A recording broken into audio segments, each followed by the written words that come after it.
I assume we're ready to start. Thank you. South Africa's youth hunger for post-school education, but spaces at public higher education institutions are limited. To cite a recent example of 300,000 learners who exited school in 2024, universities could absorb approximately 200 of the 336, to be precise, 1,000 learners who had university passes. This is a key challenge that causes anxiety in parents, in guardians, in learners, as well as our member institutions at the beginning of every academic year. For me, it was the first time last year, which is at the beginning of this year actually, when we had to face this challenge head on. All along, there has been a question of students applying to various institutions, making it difficult to make the proper calculations. But I sat down and I looked at students with bachelor passes. This is a calculation I made even the previous year. And there was a major difference between what we could take as universities and those students with bachelor passes. So one could sit and dispute this by saying, not every student with a bachelor pass can get into university. But when we have more than 120,000 students, the difference between bachelor passes and students who can be accommodated, are you telling me that 120,000 students do not qualify to get into university, yet they have bachelor passes? That would mean another problem altogether in terms of the quality of pass that we require to say someone has a bachelor pass. So it was very much evident, to me at least, that there is a problem here. And I had to convince the ministry, together with the Department of Higher Education and Training, that the parents are struggling to place their children. And we can't go around pussyfooting around the problem. We have to face it head on. At the very least, let's accept that there is a problem. And we've seen this with the Minister of Higher Education and Training explaining that we are expecting a major difference between the university pass, the bachelor passes, and students who can be accommodated, and citing funding as the major impediment that we have within the higher education space. So that issue of admitting that there is a problem has been resolved, which I think is a big one on its own. As USAF, we are concerned that in a country where youth makes up about 33% of the national population, and where youth unemployment is so high, a significant number of them cannot be accommodated within the post-school education. Those being left behind miss out on vital opportunities to acquire advanced knowledge and skills, as well as the chance to pursue meaningful career development.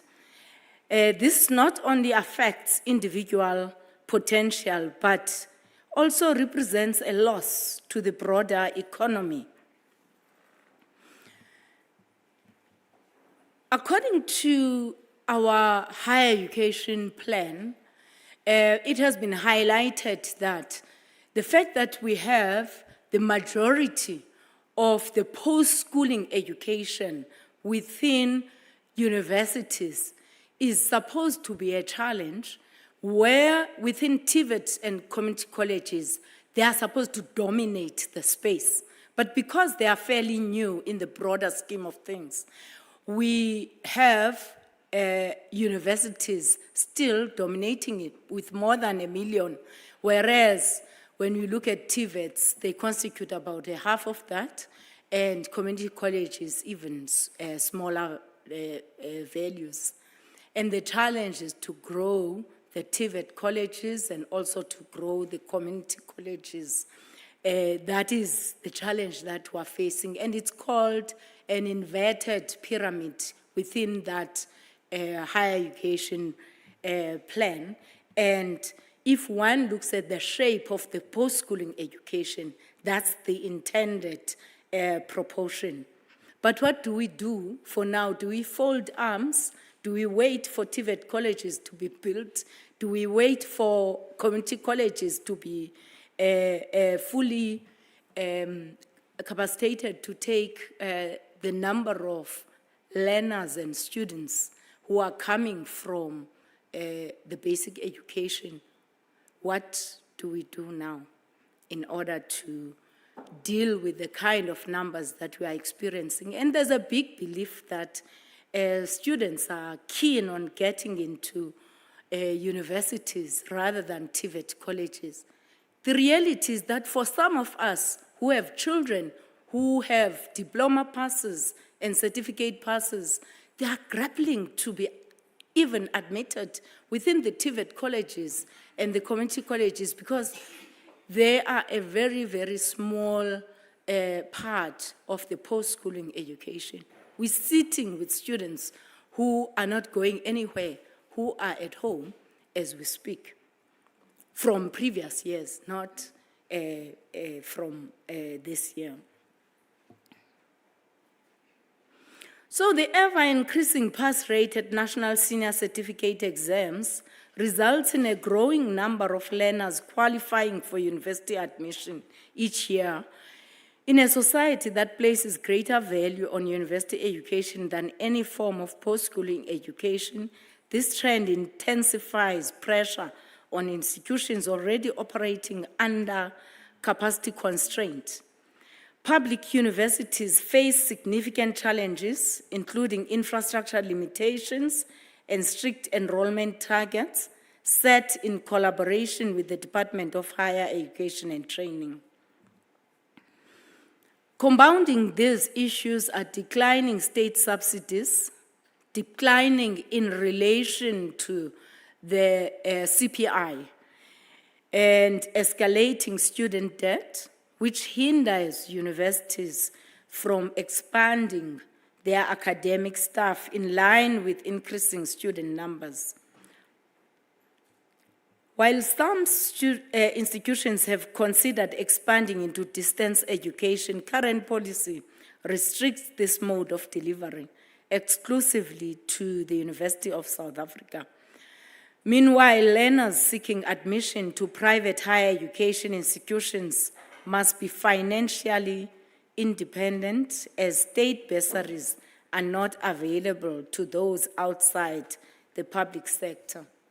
So we've always been of the view that there could perhaps be expansion of the provision of bursaries to even the private higher education institutions, until we hit a snag this year where we had a shortage within public higher education institutions, where for almost 6 months, more than 6 months, we had a shortage of more than 11 billion for NSFAS-funded students within the public higher education institutions, which is signifying that the kind of percentage of students as a percentage of population is quite high for us to be able to afford as a country.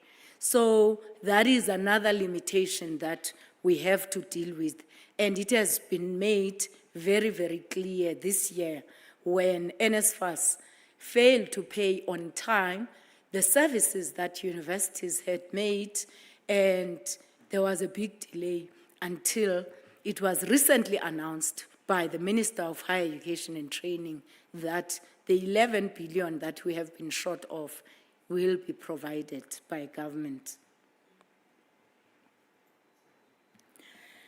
So recognizing the different factors contributing to the space issue, we've invited everyone who matters to explore this challenge from a policy, societal, and institutional point of view.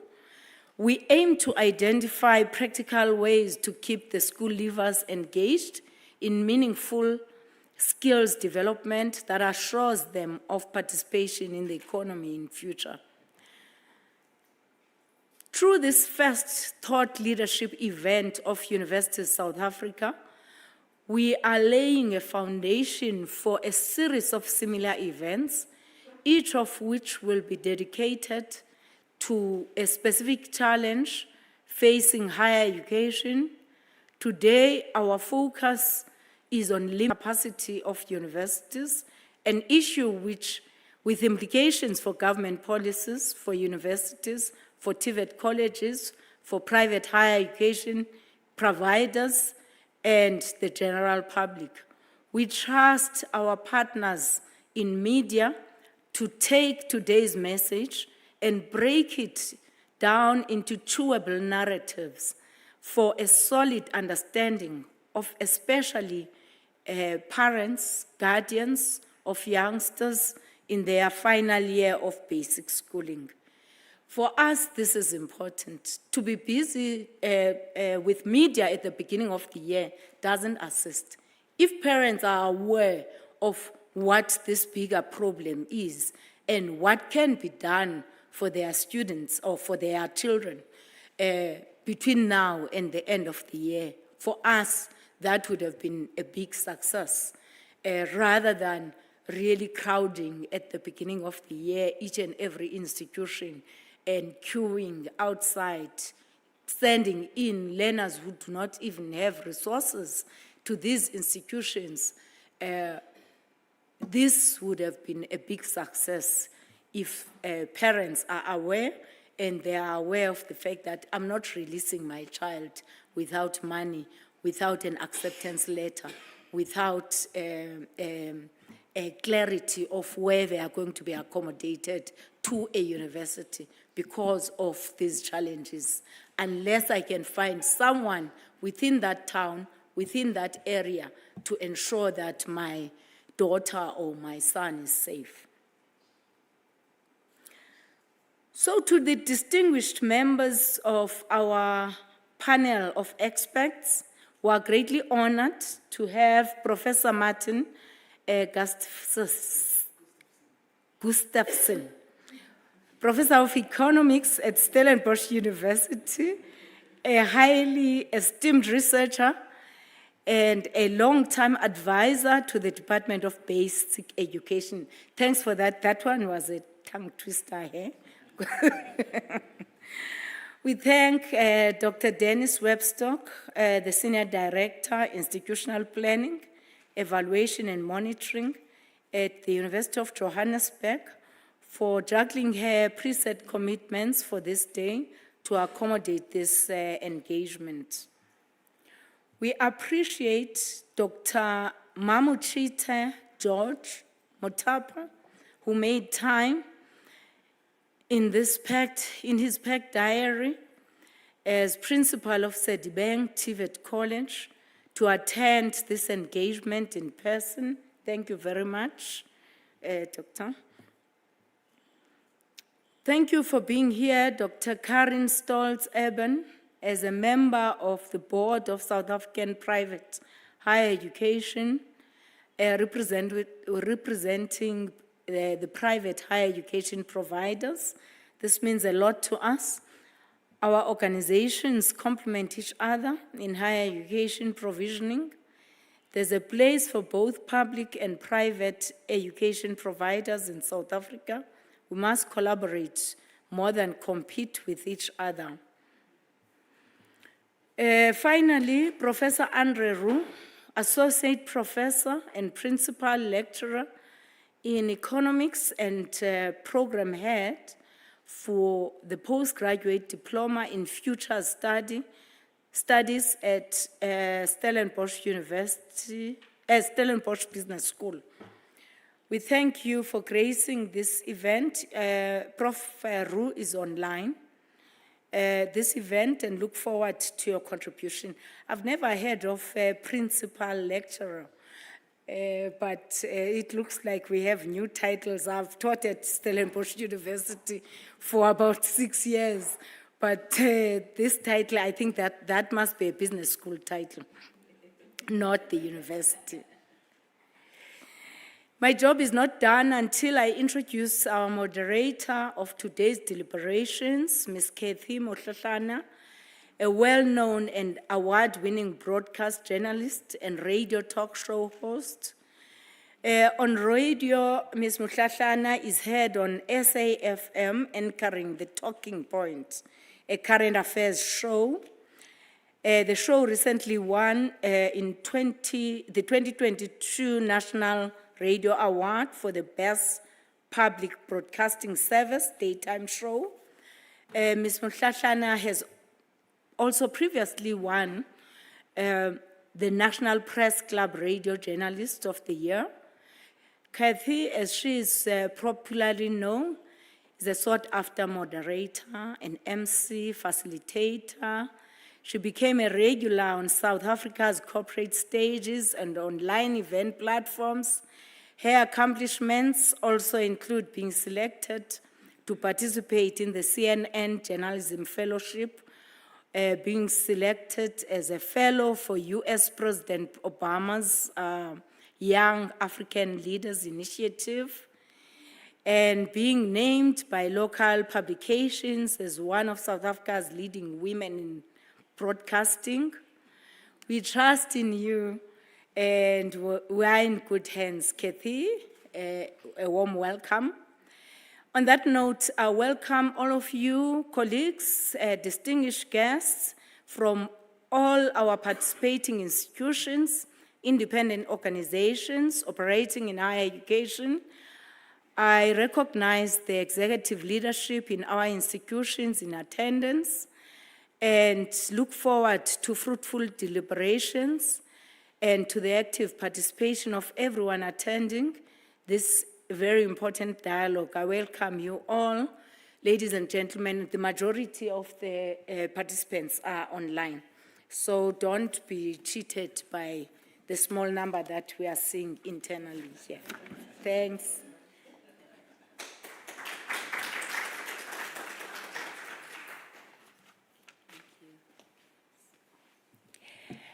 Thank you so much for that very warm welcome, Dr. Matutu. A very good morning to all of you. My name is Kathy Mutlahlana, and you've read more than they usually do. They usually just do the first line. So as I was getting up, I was hoping it was going to make you, shorten that bio, but I appreciate it nonetheless. My name is Kathy Mutlahlana, and I'm really privileged to be moderating this conversation this morning. I think it's an important conversation for us to be having when we look at the state of our country, in particular the state of young people in our country. This conversation really speaks to what are the pathways that we are creating as an industry in the higher education sector that gives these young people the opportunity to realize every dream that they can be. And that dream is not just their dream, it's a dream for us as a society, because we know that young people are the future. So when we think about tomorrow, and yet they are going around today without a plan, Dr. Matutu, as you were running through those numbers, it always gives me goosebumps, because I think about the ticking time bomb that we sit on and that we sit with as a country.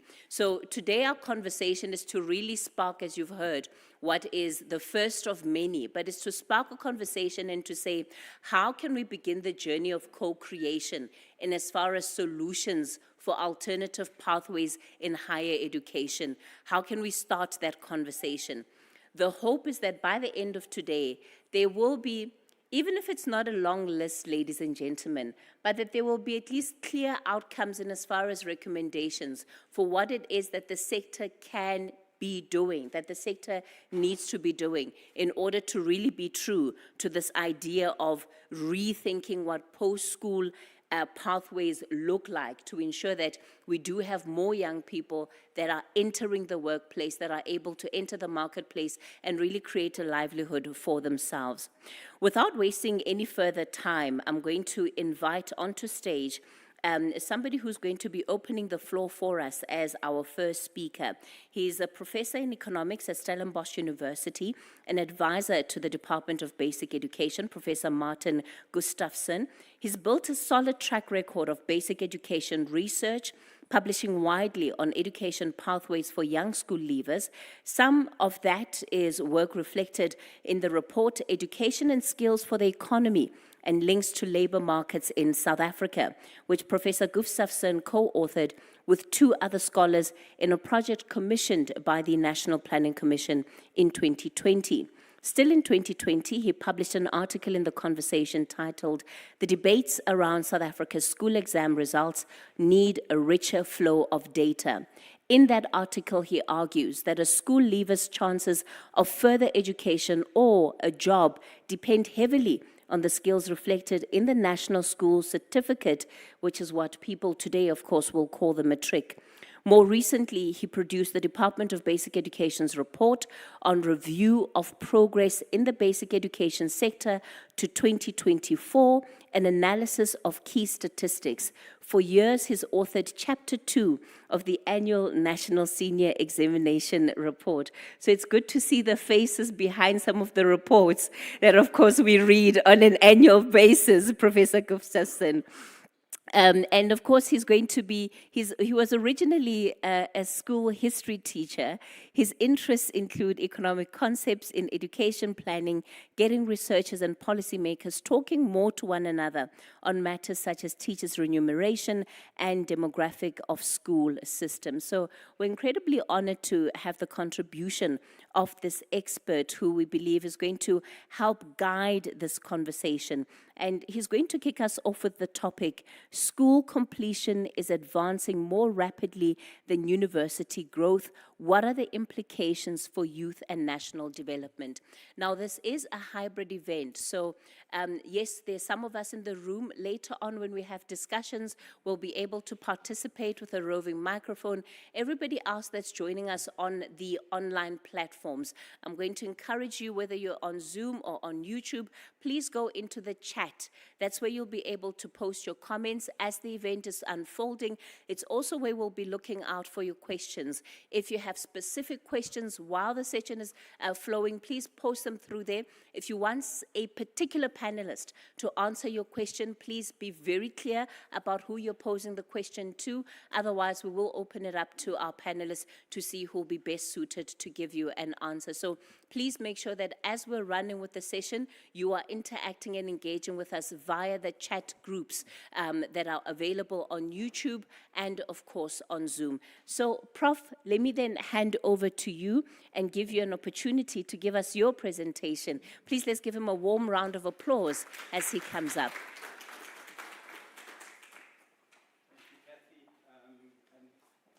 Thank you, Dr. Matutu, for that setting the scene. And I don't know where I should stand. I thought so. Okay. So good morning, everyone here and online. I don't know how much time. I mean, I was given 30 minutes, but we were running about 20 minutes late, so I'll try and be just under 30 minutes. And here we have this, and it works. Great. So, I mean, as you heard in the introduction, my work is largely within the basic education sector. I don't know or understand the university sector as well as some of you do. That's not my top area of specialization, but I have looked quite a lot at just youth pathways, what happens to learners who leave school, and how do we deal with the immense challenges that I think Dr. Matutu has referred to, and there are further challenges relating to youth. So for those of you who don't really like graphs, I must apologize. I'll try and take you through them as carefully as possible. For those who do like them, you'll be very happy. I am an education economist, so I do tend to use that as my language. So this is what I'm going to be going through. Okay, this works as well. Yeah. So I do want to lead us towards government strategies and targets, and how good are these? Because, you know, we're not talking in a vacuum. You know, we have a government which has plans. What are those plans, and how good are they? Or what needs to be tweaked? What can be done? What cannot be done within those existing plans? So I don't expect you to see all the detail of that. In a way, this is just saying it's there. This is a diagram I developed some years back. It's in a public report. Virtually everything I'm presenting here is available in some public report, and there's a list of references at the end. A lot of people have done work on this. So this essentially tries to map out where do youths go? And the thickness of these pipes indicates how many young people move through the schooling system into universities, into TVET colleges, and finally into the labor market. And what are some of the gender dynamics around that? The key thing that I want to highlight here is, yes, I mean, as Dr. Matutu mentioned, we have far more people qualifying for university than actually entering university. And here, this is a few years ago, 38% of people who left school who on paper were ready for university actually got into a university. So in a way, that's what this presentation and in a way the session is about, that problem. right? What happens to the other 62%? These are probably young people who are going to be disappointed. They saw a different prospect for themselves in life.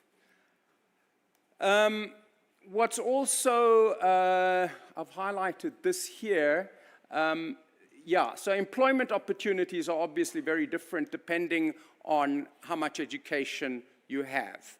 If you have a matric, your employment opportunities are not great, but they're a bit better than if you did not have a matric.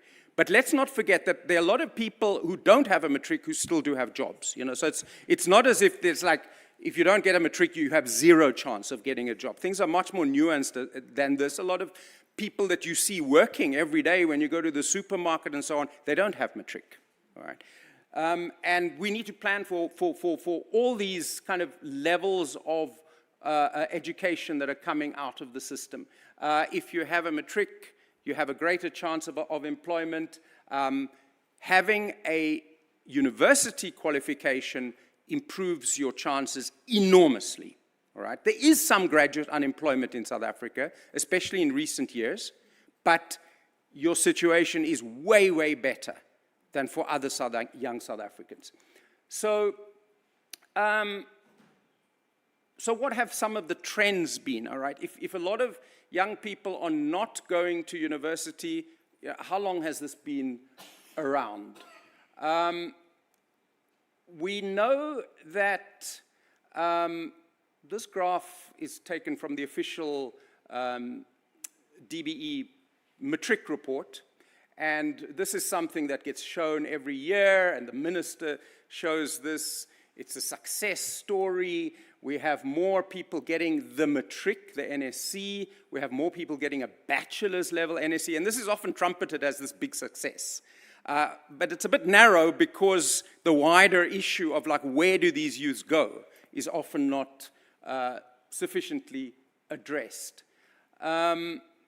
So the number of young people qualifying for bachelor's level study tripled over 30 years, right? It was down there at about 100,000. It's now over 300,000. This is 1994, by the way.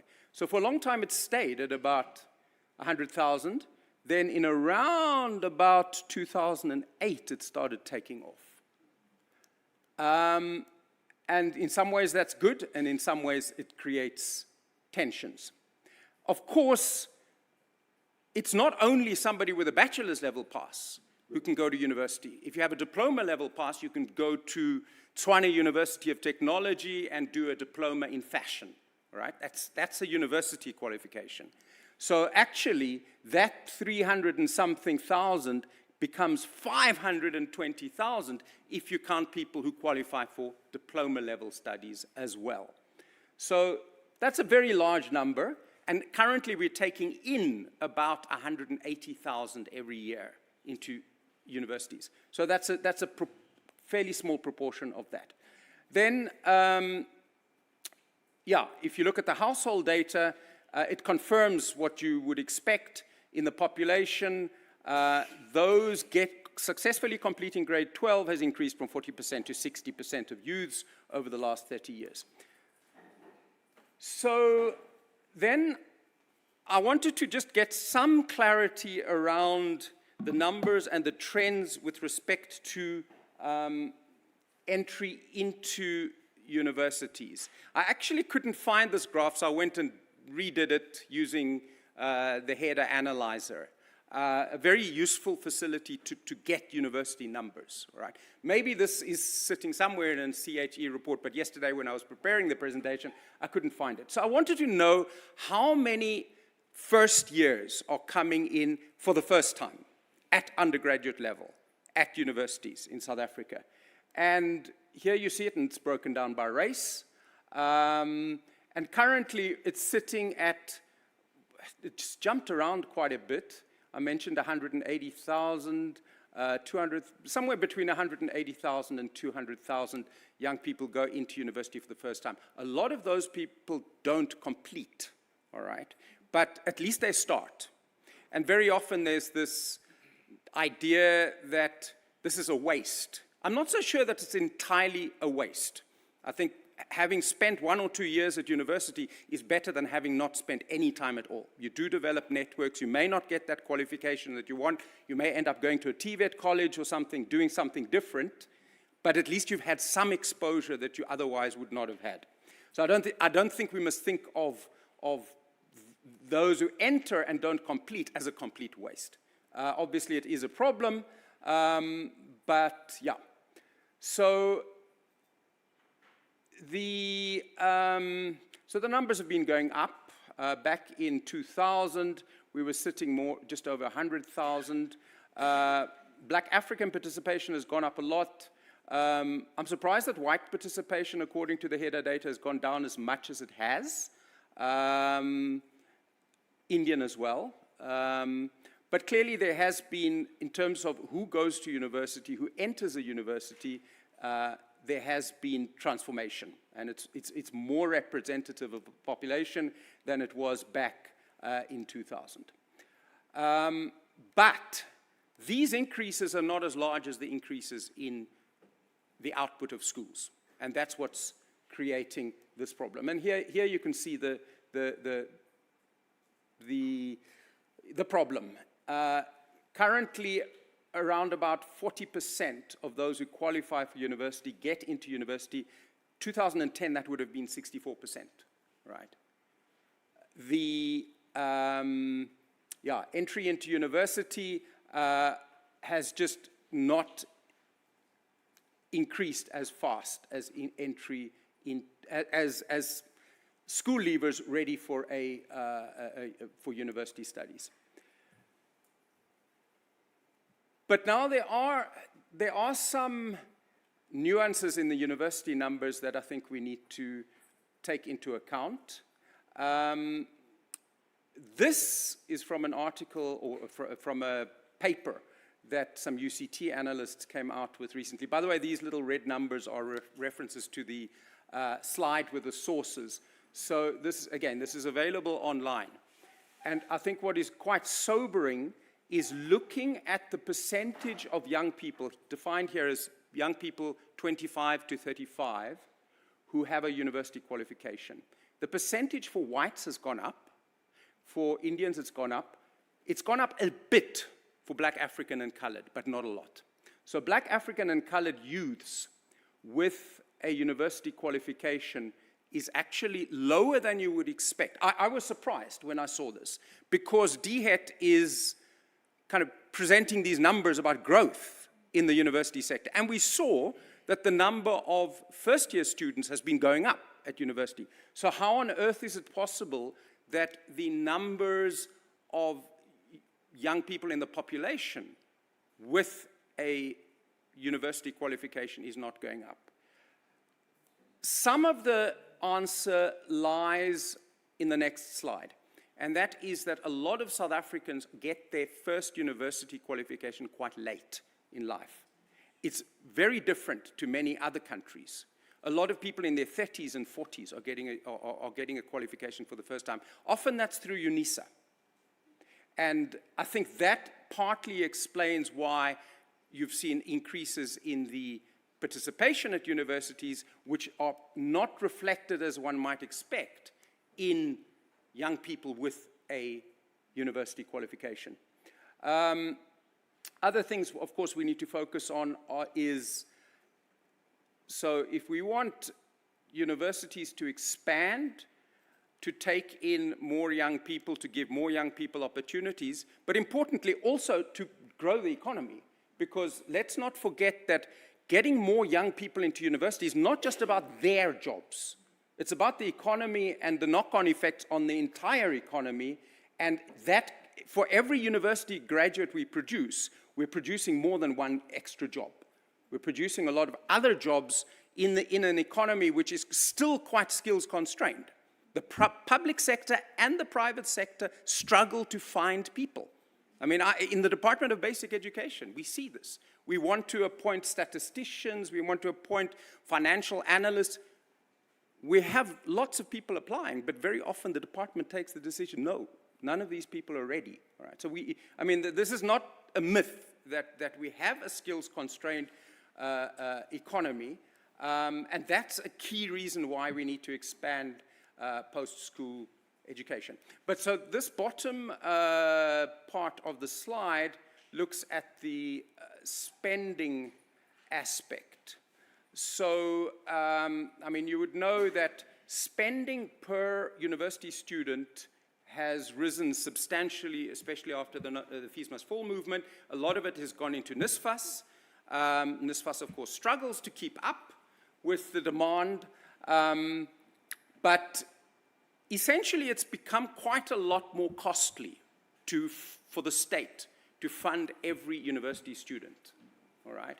Now, in many ways, that's a good thing, because now university students are not struggling financially. But it also means that there's fewer students across whom one can spread the money. And the World Bank came up with this report a few years ago, which has a bit of a kind of a naughty title called Tertiary Education Enrollments Must Rise. It's kind of a play on Fees Must Fall. So basically their message is, be a bit careful about how you spend, because if you spend too much on every student, your budget isn't going to allow you to expand the university sector. So that's an important balancing act we need to keep in mind. Let me just watch the time. So where do we stand internationally? Our schooling sector and our post-school sector look very different in an international comparison. The schooling sector, in many ways, looks quite good. The post-school sector does not look good. Now, despite the narrative of a school dropout crisis, and a lot of my time at the Department of Basic Education involves responding to journalists and parliamentarians who say, but what are you doing about the dropout crisis? All right. I mean, that's a bit separate from what we are concerned about here today, but it's a huge thing in the schooling sector. A lot of people are saying, why are not more young people getting to grade 12? Why are so many falling out? Now, the response we have in the Department of Basic Education is, in parts, we say, look, participation levels in South Africa are exceptionally high in school, right?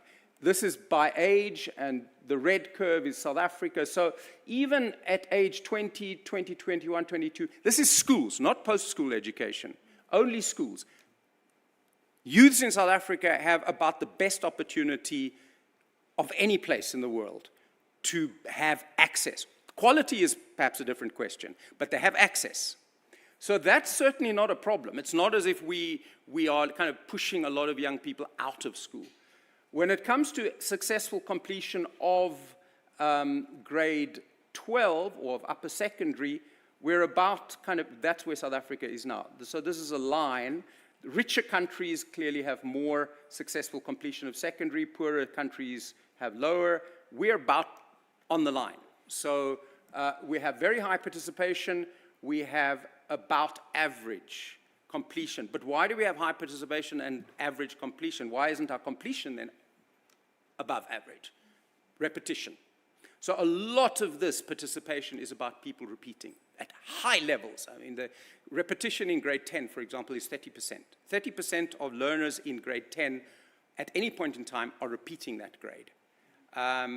So that explains the apparent contradiction between these two things.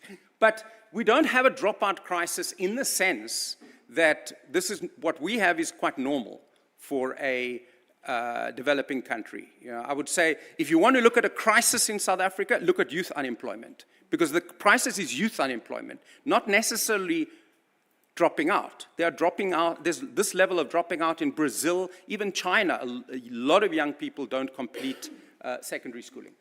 But that's kind of an aside, because we're more concerned with the interface between schools and post-school. And for that, we need to look at quality. And I'll get more and more into quality. So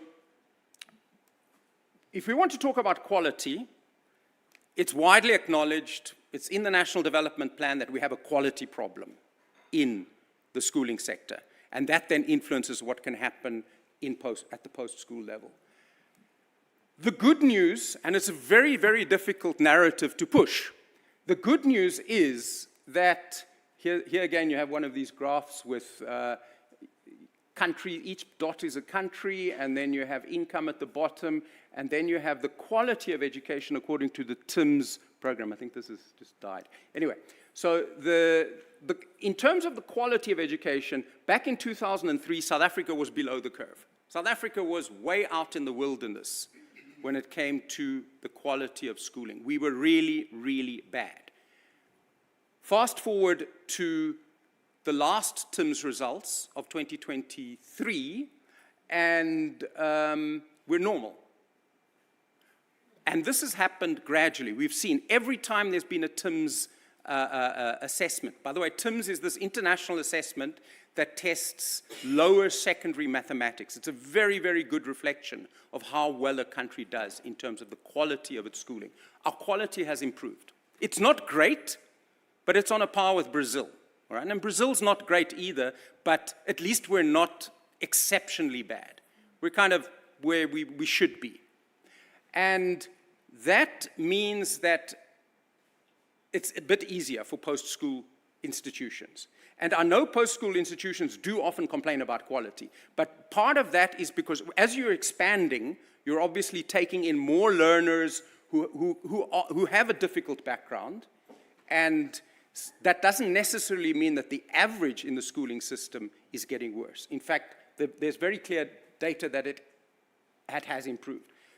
That Spark and Sustain is a McKinsey report that came out last year, which talks about South Africa, Peru, and Morocco as being three particularly interesting developing countries because no other developing countries have improved the quality of their schooling over the last 20 years as much as we have, those three countries.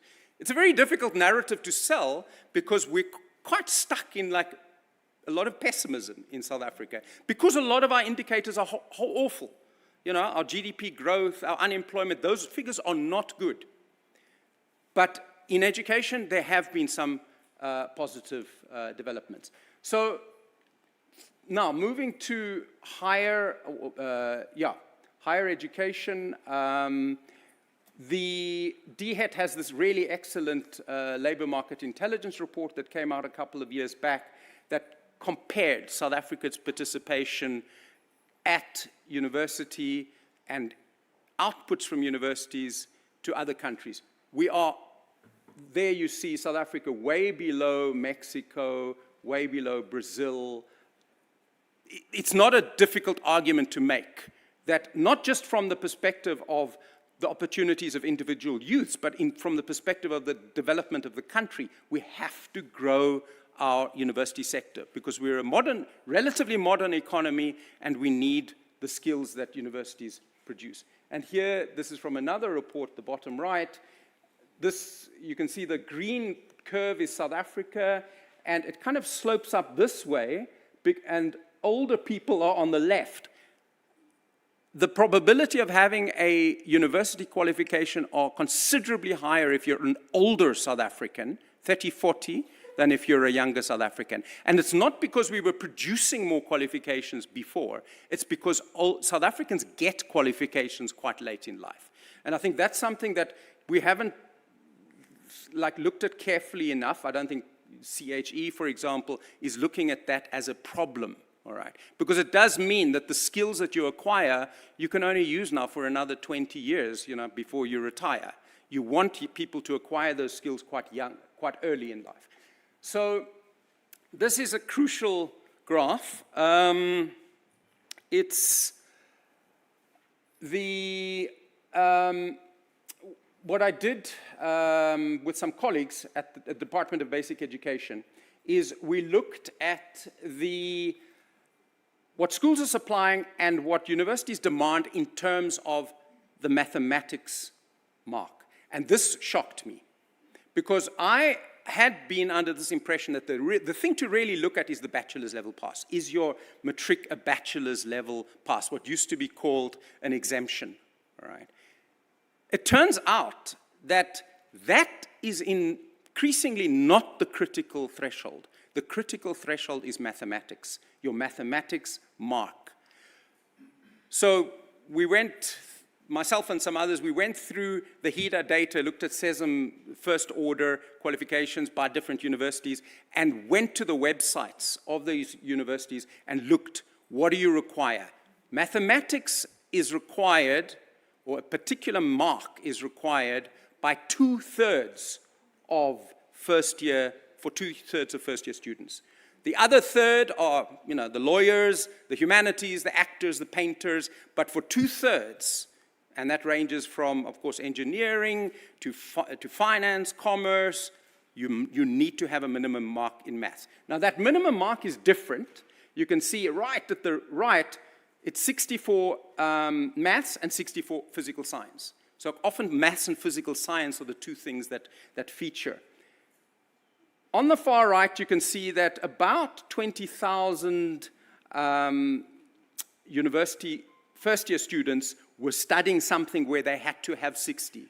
And we were producing about that exact number.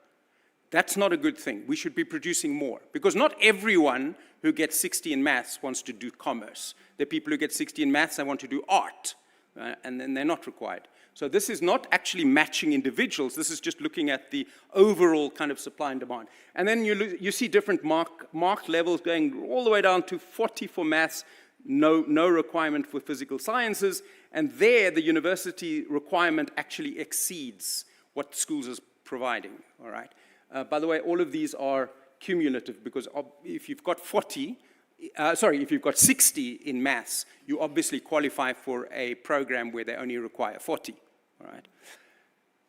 But look how the black curve exceeds the green curve across a lot of this graph. That's because universities are not, there's no way they can find enough people reaching those maths marks, no way. So what are the universities doing? They're relaxing their requirements. They're taking in people who don't meet those maths mark thresholds, which is not good for the universities. So what this is telling us is that let's not just look at bachelor's level passes.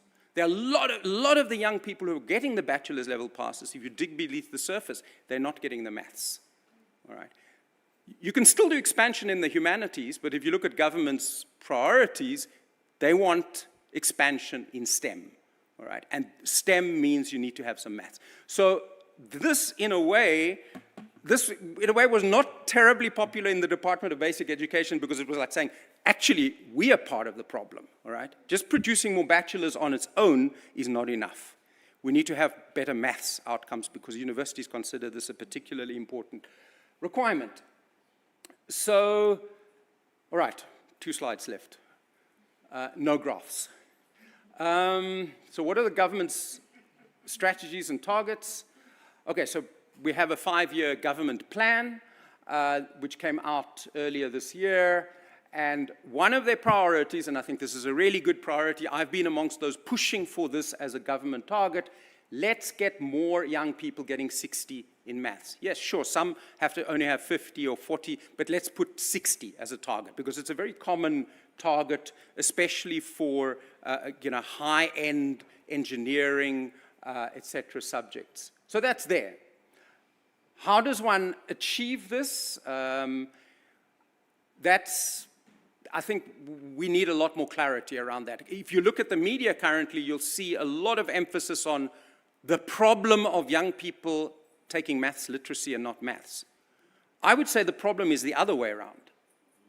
We have too many students taking maths who were not sufficiently prepared for maths. If you look at the mathematics results in the official reports, almost half are not passing at the 30% mark level. The question is, should they even be in the maths class? All right? Should you not have a smaller maths class and then push more people to 60 and 50 and so on? And in fact, there are some provinces that have in fact done exactly this. Gauteng is one example. They reduced participation in mathematics and as a result pushed up the number of young people getting 60. And it's logical. If you ask a maths teacher, they'll tell you, look, if I have a limited class, fewer struggling learners, I can concentrate on the really good learners. So it's tough because At the same time, a lot of people want to take maths. They know there are opportunities associated with it. So if you, in grade 10, if you say, sorry, you can't take maths, that's a tough signal to send to a young person. But I think those are some of the tough things that we have to deal with. Now, university enrollment is said to increase by only 9%. That's very little. And the population is increasing as well. So that doesn't create much scope for dealing with the problem that we've been talking about, absorbing more young people into universities. TVET, however, is, according to that plan, seeing a doubling of enrollments, and obviously that means funding as well. Now, these 5-year plans of government, sometimes they get violated because politics overtakes them, but this is a pretty good basis for, say, Treasury to take decisions around where the money goes. So the government plans currently are not signaling that a lot more money is going to go to universities. They are signaling that a lot more money is going to TVET colleges. This is the last slide. So our current strategy is right. Yeah, I think the maths emphasis is right, but we need to be clearer on how we achieve this. The second bullet, I think, is about signals. It's about talking about bachelor's level passes a bit differently. I don't think we should be as strongly kind of signaling to young people that a bachelor's level pass opens all the university doors. It's one thing. But in addition to that, you need subject-specific marks in order for those doors to open. Thirdly, with 9% growth in university enrollments, this would have to be very well focused. So the economy needs more university graduates. A 9% increase is quite disappointing. It would have to focus on nearly all of this on STEM, because that's the biggest demand in the economy. And that seems to be government's understanding. But the 9% growth is disappointing. And then balancing post-school enrollments and per-student costs is not receiving enough attention. So both in TVET and in university, I don't see a lot of economists looking at the unit cost. And how can one reduce that? And could one replan NSFAS in some way to reduce the unit cost? Of course, students will think reducing spending per student is austerity, it's horrible, but it also means there's more money for more students. So that's the kind of trade-off we have to look at. Thank you.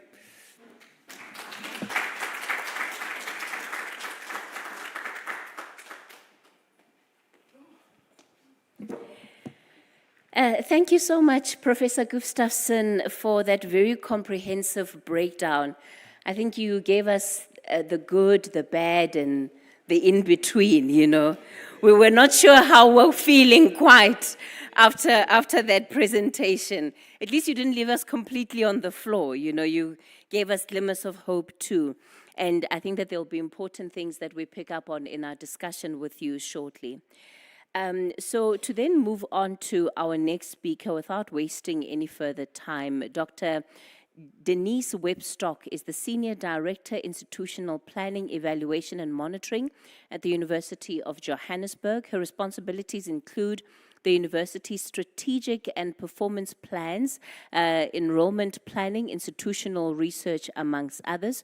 She's previously worked as Director of Monitoring and Evaluation at the Council on Higher Education in South Africa, and she was responsible for the CHE's higher education research publications.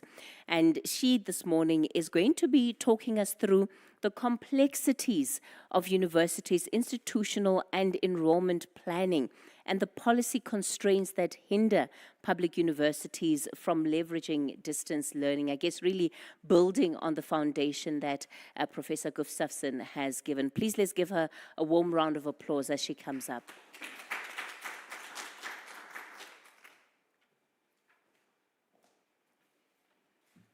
Thank you, Kathy, and thank you, Dr. Matutu. And it's good to be with you all, colleagues.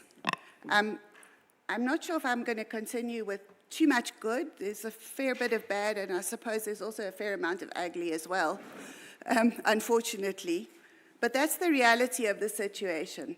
So I've been asked to talk about the complexities of institutions' enrollment planning and explain to you something about that and the constraints that are hindering public universities from leveraging distance learning. And my suspicion is that the thought behind that was, why don't the universities just go and do a whole lot of distance education and solve the access problem?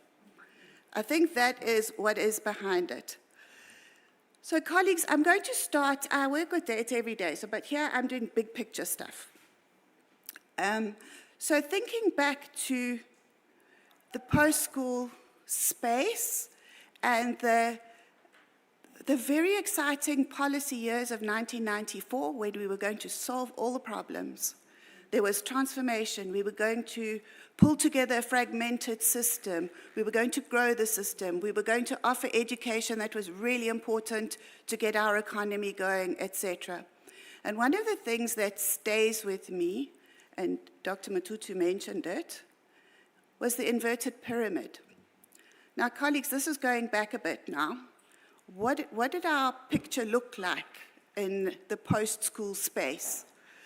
Those numbers might not be quite accurate, depends what you put into them.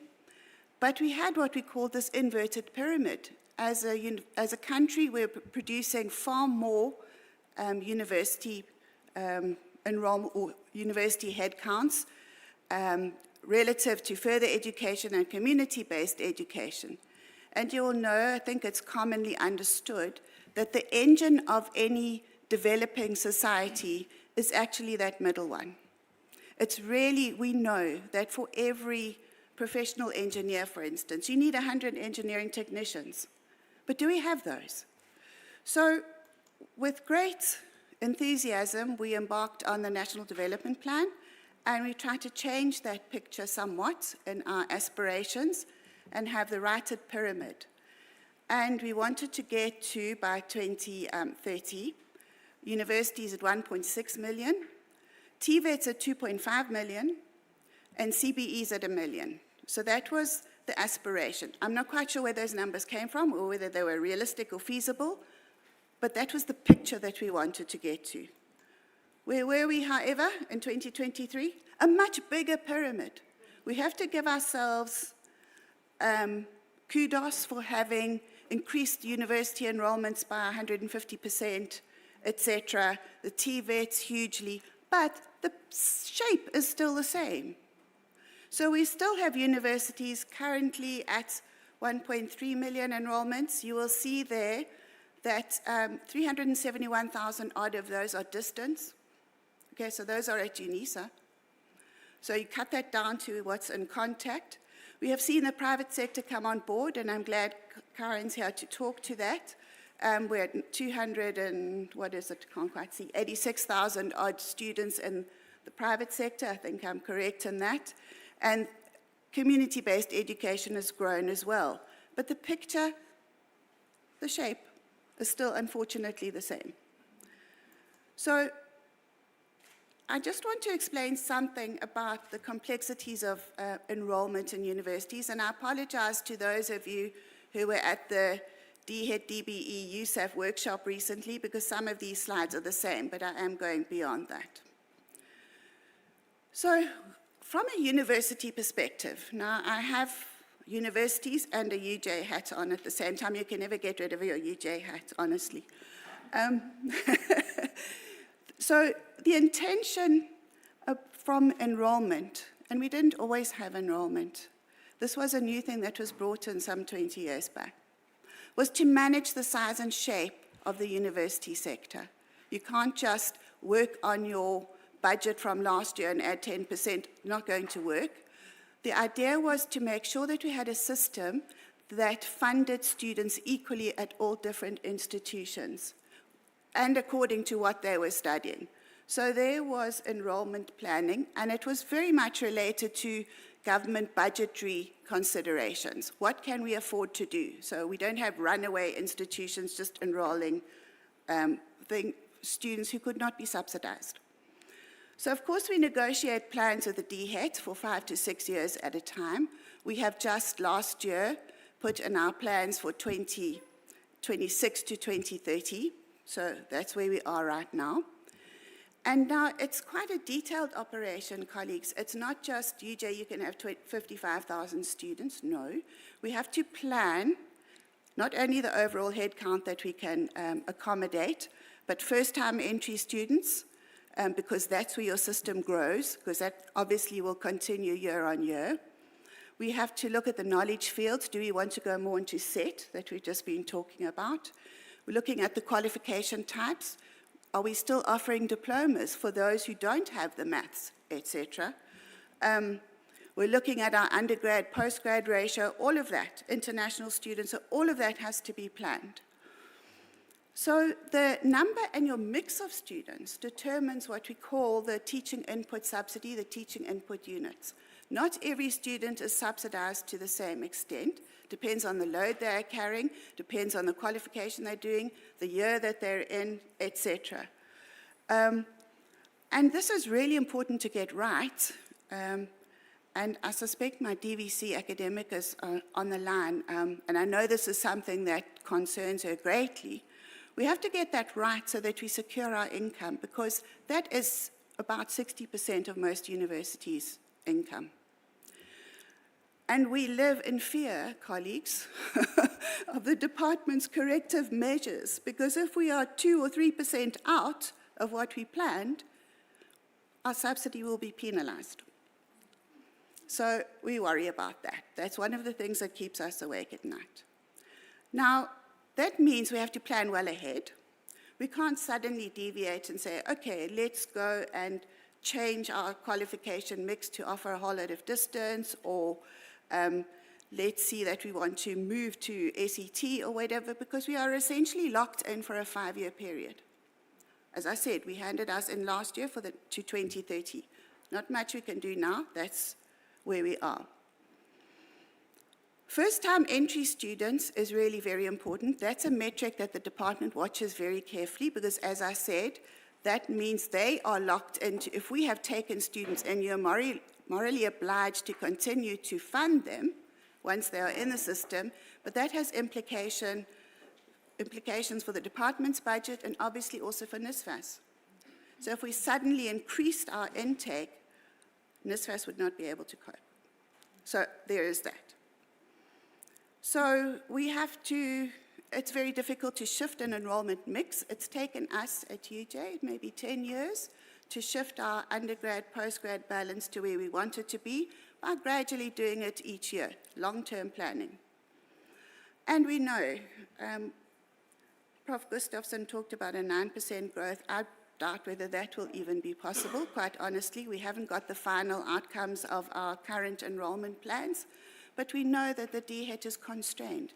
They cannot go and go to Treasury and say we need much more in our MTEF, and a lot of the money is going towards NSFAS.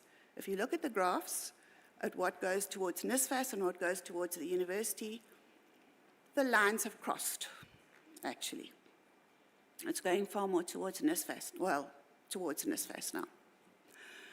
Now, colleagues, when we are planning, we need to keep both access and quality of provision in mind. So you can't take on more students than you can comfortably accommodate. So when we do the planning, we look at what is our academic staffing. Do we still have enough professors in that department to take on that many doctoral students at that department? Do we have enough labs to support those science students? All of those are factors that we take into account. So the planning is we plan all year. So we plan at both the institutional level and at the program level. That means going back to the departments and saying, what has changed? Can you still manage that many students, etc.? So at many universities also, this is something that's, and Prof. Gustafsson mentioned this, people don't realize what it takes to get into university. We have a system where it's matric performance only. There's no other criterion. It's not race, it's not gender, it's not anything else. It's that. So we have to manage, if you're looking at your profile of your students, like disability, for instance, we have to find other ways to make sure that we get those students in. And this is a very important point, and it's what you mentioned also, earlier, Prof. Gustafsson, is that every program has its own entry requirements. So you need different things to be able to do an engineering degree, not just a bachelor or diploma pass, and a different thing to do a design degree. You might probably need a portfolio of design, for example. So those are the complexities. Managing this, colleagues, is very complex. I'm going to get through this slide very quickly. We have tight timelines, 3 weeks. We must get all the students in place. We are managing applications and applicants. So UJ, for example, and I'm speaking with my UJ example now, we have some 500,000 applications for 11,000 spaces. Now, that's not applicants, that's applications, because they can choose 2 programs. So you might qualify for one, but not the other, okay? But you have to process all of those. Then we also have to be careful not to admit too many and give too many students false hope. But we have registration targets which are slightly bigger than the actual enrollment targets because we know some students will go to other universities. So we have to account for potential cancellations, etc. We have lots of systems to support us. We have an enrollment monitor, for instance. When the deans are registering students, this thing updates every 20 minutes so the faculty administrators can see where we are relative to every target. It's a complex business. And it's supported by lots of committees, data analysis, and so on. And of course, we're balancing many factors and trying to get all of these targets right. So that's just something about the complexities of enrollment planning. This is a UJ picture from 2025. So we had, as I said, 531,000 applications. This is the tragedy in our system, colleagues. Something that we struggle with every year. And I feel for my colleagues in student enrollment and the millions of communications they send out, most of which are negative. So 366,000 of those, that's 69%, were declined based on their grade 12 results. So where are they going to go? They didn't get the grade 12 results. Then there were 136,000, that's 26%, that's a quarter of them, who will be on a waiting list. They may or they may not. And you know, for some programs, the waiting list is very long.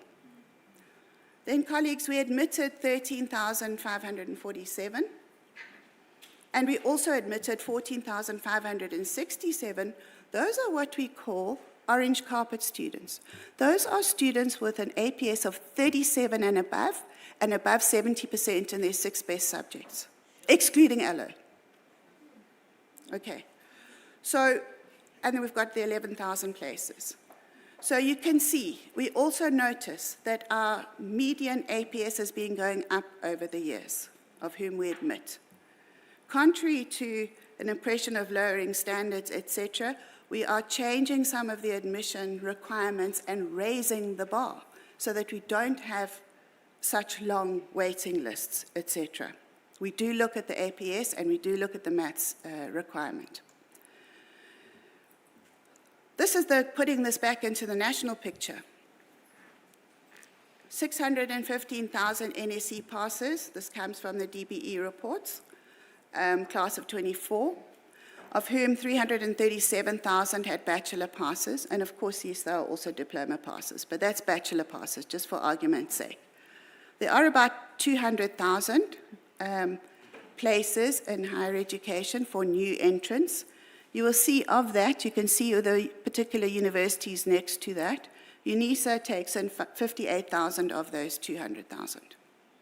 Okay, so already we have a sizable distance component in our university sector. Let's look at it differently. So you can see that over the years, if you look at that, in the class of 2019 to 2024, the universities have remained steady, and you can understand why when I've explained enrollment planning and how we've had to do that, at about 200,000 coming into the system. But we are seeing those with bachelor passes, just bachelor passes, forget the diplomas for the moment. We're seeing that gap widening year on year, And we're seeing the numbers, the sheer numbers coming out of school, increasing year on year. That, colleagues, is an ugly situation, I'm afraid. So, just a summary of the enrollment bit. Enrollment at universities, as I said, is very complex, it's technical. The number of applicants are growing, but capacity is not. And it is constrained by budgetary constraints, etc. Admissions are subject to academic criteria, spaces are limited. We obviously need more articulation possibilities outside of the university space. We talked earlier about if you don't complete your degree, where do you go? If you don't get in, where do you go? Are there enough possibilities out there? We know that we've worked very hard at UJ on our dropout rate, for example, and we celebrated this year because from a dropout rate of 11% in the previous year, we've gone down to 8.4. That's hard work, colleagues. That's making sure that students who are struggling with finance are helped, that they're struggling with the load are helped, that they are thinking of cancelling a module that is absolutely pivotal to their studies. They get advised not to do that. So all of that helps. So it's gone down to 8.4%, but still, it's very, very difficult. And I have to say, colleagues, enrollment is a tough time for universities. Dr. Matutu talked about the beginning of the year and the press and students who are sitting in the registrar's office because they've come up from KZN and they didn't get a place. It's heartbreaking, it's horrible, but we have to do it. Then, distance education, is this the answer? So, there are some pros. Clearly, distance education can reach more students. As I said, we already have quite a distance-heavy higher education system with UNISA. There are some very good pros, and that universities are now obviously more digitally mature. The COVID pandemic got us into online learning like nothing else could have. So we transitioned in 3 weeks, had everything online, but that does not necessarily make good distance learning. That was emergency remote teaching. But I'll tell you a little bit more about that now. There are high levels of digital literacy in the population with cell phones, but there remain huge problems with access to data and devices and connectivity. So that's also a bit of a problem in the system. The cons, it's very expensive. People think generally that going into distance education is a cheaper option. It's not. Your startup costs are huge because you need to invest in all your servers and same staff. You have to pay staff the same. But also you have to provide way more student support because this is to students who are not getting the support on campus, who don't yet know how to learn, and who need way more support. So that is very expensive. I'll talk about the bureaucratic hurdles in a minute, but we are also seeing that there are, in general, lower throughput rates in our distance offerings across the system. So that's something else that needs to be borne in mind and speaks to the need for student support. And then there's another question. What is it that we need in this country? We need practical skills, colleagues. We need people who can do stuff. Is the distance education going to help with that necessarily? Is it the right mode for what's needed is a big question. So, here, colleagues, some of the bureaucratic other hurdles. Higher education programs are accredited in a particular mode for very good reason, because you require different pedagogies and different inputs into your different modes. So you can't just switch mode. However, since 2022, the CHE has recognized, has actually given us a dispensation at universities to offer in a different mode. And they've recognized contact, blended, and distance modes. However, for funding purposes, there are only two modes, distance and contact. And it's very hard to see how it could be otherwise. quite honestly. So I've talked about the enrollment plan. So if you're looking at subsidy implications, distance students carry half the subsidy, basically. So you can't suddenly change that without major financial implications. New programs need to be accredited. This takes some time. We want a new distance offering. We have to go through the quality approval process through CHE, get it onto SAQA, get it onto the department. That could take a year. So it's not an overnight thing. At the moment, the CHE is doing a themed review of some of the programs that universities have changed into distance mode as following the emergency remote teaching to see whether there is indeed quality there. And some of the outcomes of that will be quite instructive because some of our institutions, we have a few that we have kept in distance mode because they are suitable for that. And they want to check that the quality is decent. Colleagues, we looked very much at access, who's coming into the system. But we also have to think about what happens after your qualification. So we've talked about this, youth unemployment in South Africa. This comes from the quarterly labor force survey. It's bad, colleagues. There we are at 62% for those 15 to 24 and 40% for those 25 to 30. That's in general.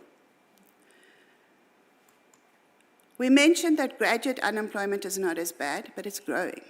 It's something we have to keep our eyes on because after all of that investment in higher education, all those blood, sweat, and tears of getting through your qualification, you want to get employed. And we do. Universities are not in the business, let me hasten to add, of producing work-ready graduates. We are in the business of education. Employers do training, other kinds of businesses do training. But there we are at 12.something percent, 12.2% of graduate unemployment across the system. So at UJ, we do surveys of our graduates. And for those who are not yet employed, most of them do eventually get employed, but it takes time. It takes longer time in humanities than, say, health sciences. But they do eventually get there. But for those who are not yet there, we ask them, what was the problem? And then some of them will say their qualification or field of study doesn't match what's in the market. So they've done something that they can't find something in their field of study. The biggest reason is that employers say, where's your experience? Where have you worked? And we also find in our surveys of undergrad students and postgrad students, if students have worked anywhere, McDonald's or whatever, while they were undergrads, they have a much higher chance of being employed. So that's a message we consistently give our students. Go do some work somewhere. Volunteer at a hospital. Do something. Because that counts as experience. And that's what employers are looking for. Sometimes it's also a skills gap, both hard skills and soft skills. So we had recently, in one of our surveys, for example, the employers were saying, your graduates are brilliant with the theoretical knowledge, and they know how to use the most advanced architectural software. But please, can they just do an Excel spreadsheet? Let's get back to some basics here. So that's kind of important as well. What else are employers looking for? We also survey some of those. Very often, the biggest word that comes out is adaptability and the soft skills and communication skills in graduates. So we're very mindful of that in the way that we construct our degrees. Experience, like I said, so they mirror what the students are saying. And as I said, practical knowledge, not just theoretical. So, where to from here? I think I'm going to throw the ball to George over there. I hope you can catch. And that is, I really think we have to go back to what we intended to do and didn't quite get to, was expand and strengthen the TVET sector. I think the policy context is conducive, and I'm talking about distance here now. I read through the 2014 and the 2017 policies on distance education from the department again in preparation for this. And they're pretty good, and there's some pretty good ideas in there. So there are lots of ideas about open education resources, about student support centers for learning, about capacity development, about work-integrated learning, but the funding is not there.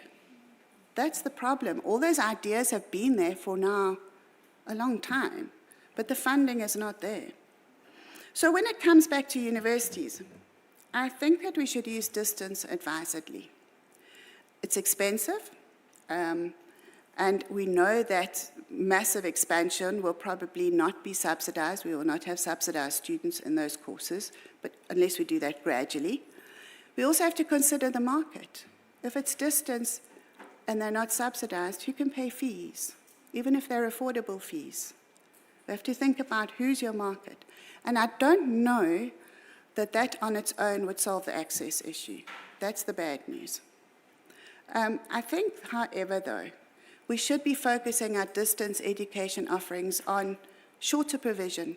There's lots of opportunity there. So skills courses, I talked about that missing Excel, for example.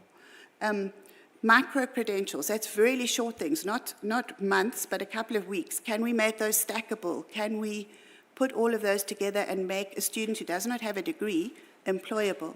Can we also look at those who have degrees and see what do they need to top up to get into the market? What were they missing when they found out they were trying for jobs and they were told consistently, well, you don't know how to use Excel? Can you go and do that quickly to solve that problem? For professionals who have to go into board exams, can we support them before they go into the board exam, once they've got their degree? Where's that support? There, I think, is an opportunity for distance provision. I also think it's going to be very important, and this is something that we're looking at. We've launched UJ Digital. We have about 100 programs on there. But we're looking at partnering with companies who are needing training, bespoke training. Can we train your staff on what is it that you need? We can go and put that together and offer that in distance mode. So I think those are important takeaways that we can do as universities. I don't think we can solve the access crisis on our own. And I do think that we need, in the longer term, to relook at our PQMs, that's our program and qualification mix, have our academic departments track more closely the employability of their graduates. We may need to get rid of some offerings, colleagues, but it's very hard to do that when you're locked into an enrollment plan, okay? So, but we need to say, is that particular degree resulting in very good future prospects for those students, or do we need to be doing something else? So, and that I think also probably needs to be coordinated at a national level. So colleagues, thank you for that.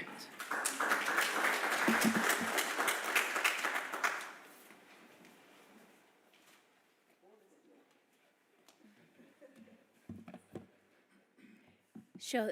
Thank you so much for that equally comprehensive presentation, Denise. I think that will then lead us into our first discussion for the morning.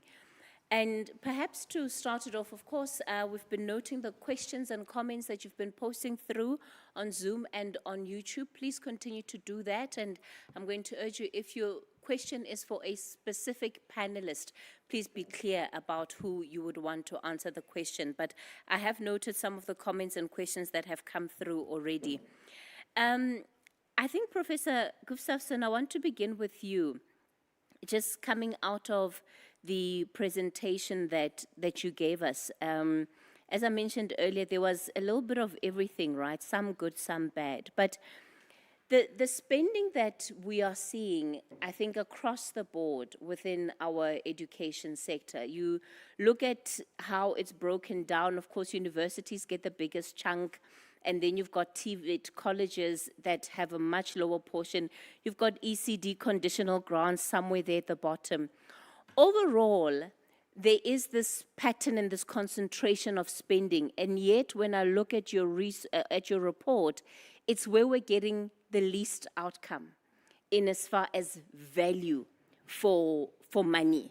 Now, how do we answer that question? Because we need the skills, as you've highlighted, the economy needs the skills that are being produced out of universities. But given the number of young people that are accessing universities, when they actually complete the degree, as you've again highlighted to us, how do we ensure that we get the maximum for that return, given the state of affairs as it is, not as we would wish it to be, but as it is? And if you can answer that question first for me before I ask you a question, Denise. Can we please get a microphone to just our guests in the front? There we go, thank you. Okay, so yeah, I mean, Kathy, the question on financing and spending is really important, and I think that even within education planning, we have a bit of a skills deficit. I don't see enough analysis, research around the financial part of the schooling, of the education system, and how there are interdependencies. For example, the Fees Must Fall movement definitely did move a considerable portion of spending away from basic education, and it has given rise to what the Minister of Basic Education talks about as this funding crisis in schools. So these levels are interdependent, and I don't think that we look enough at how do we spread the resources equitably and efficiently across those levels. For example, right now a big policy issue is early childhood development. And I don't think that enough attention is going towards the cost of that. How do you keep the cost is actually very low currently. If that cost balloons, it might be good for those working in ECD, but what's the ripple effect going to be across the entire education system? Because although, education funding is not just one pot, it goes, some of it goes through the provinces, some of it goes through DHET and so on.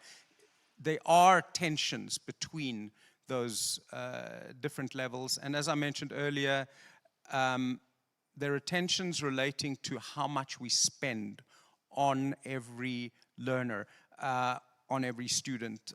South Africa has some peculiar patterns. For example, we spend around about the same on every primary school learner as every secondary school learner. That's unusual in the world. Most countries spend less on primary school learners. So that's part of what drives the rather high total cost for basic education. And when we talk about let's get more young people to complete grade 12, that has cost implications, and it could end up affecting how much money there's available for universities. So it's all about balancing these different parts. Is that spend at all connected to these outputs in as far as your maths and your science? Because ultimately, we're looking at situations where universities, as you were telling us, are essentially looking at that maths and science mark. Now, how do you get schools to produce that quality of pass? Does it have to do with how much you're spending at each and every phase of this learner's life throughout their schooling career? Is there a link at all, at least as far as you've looked at the data?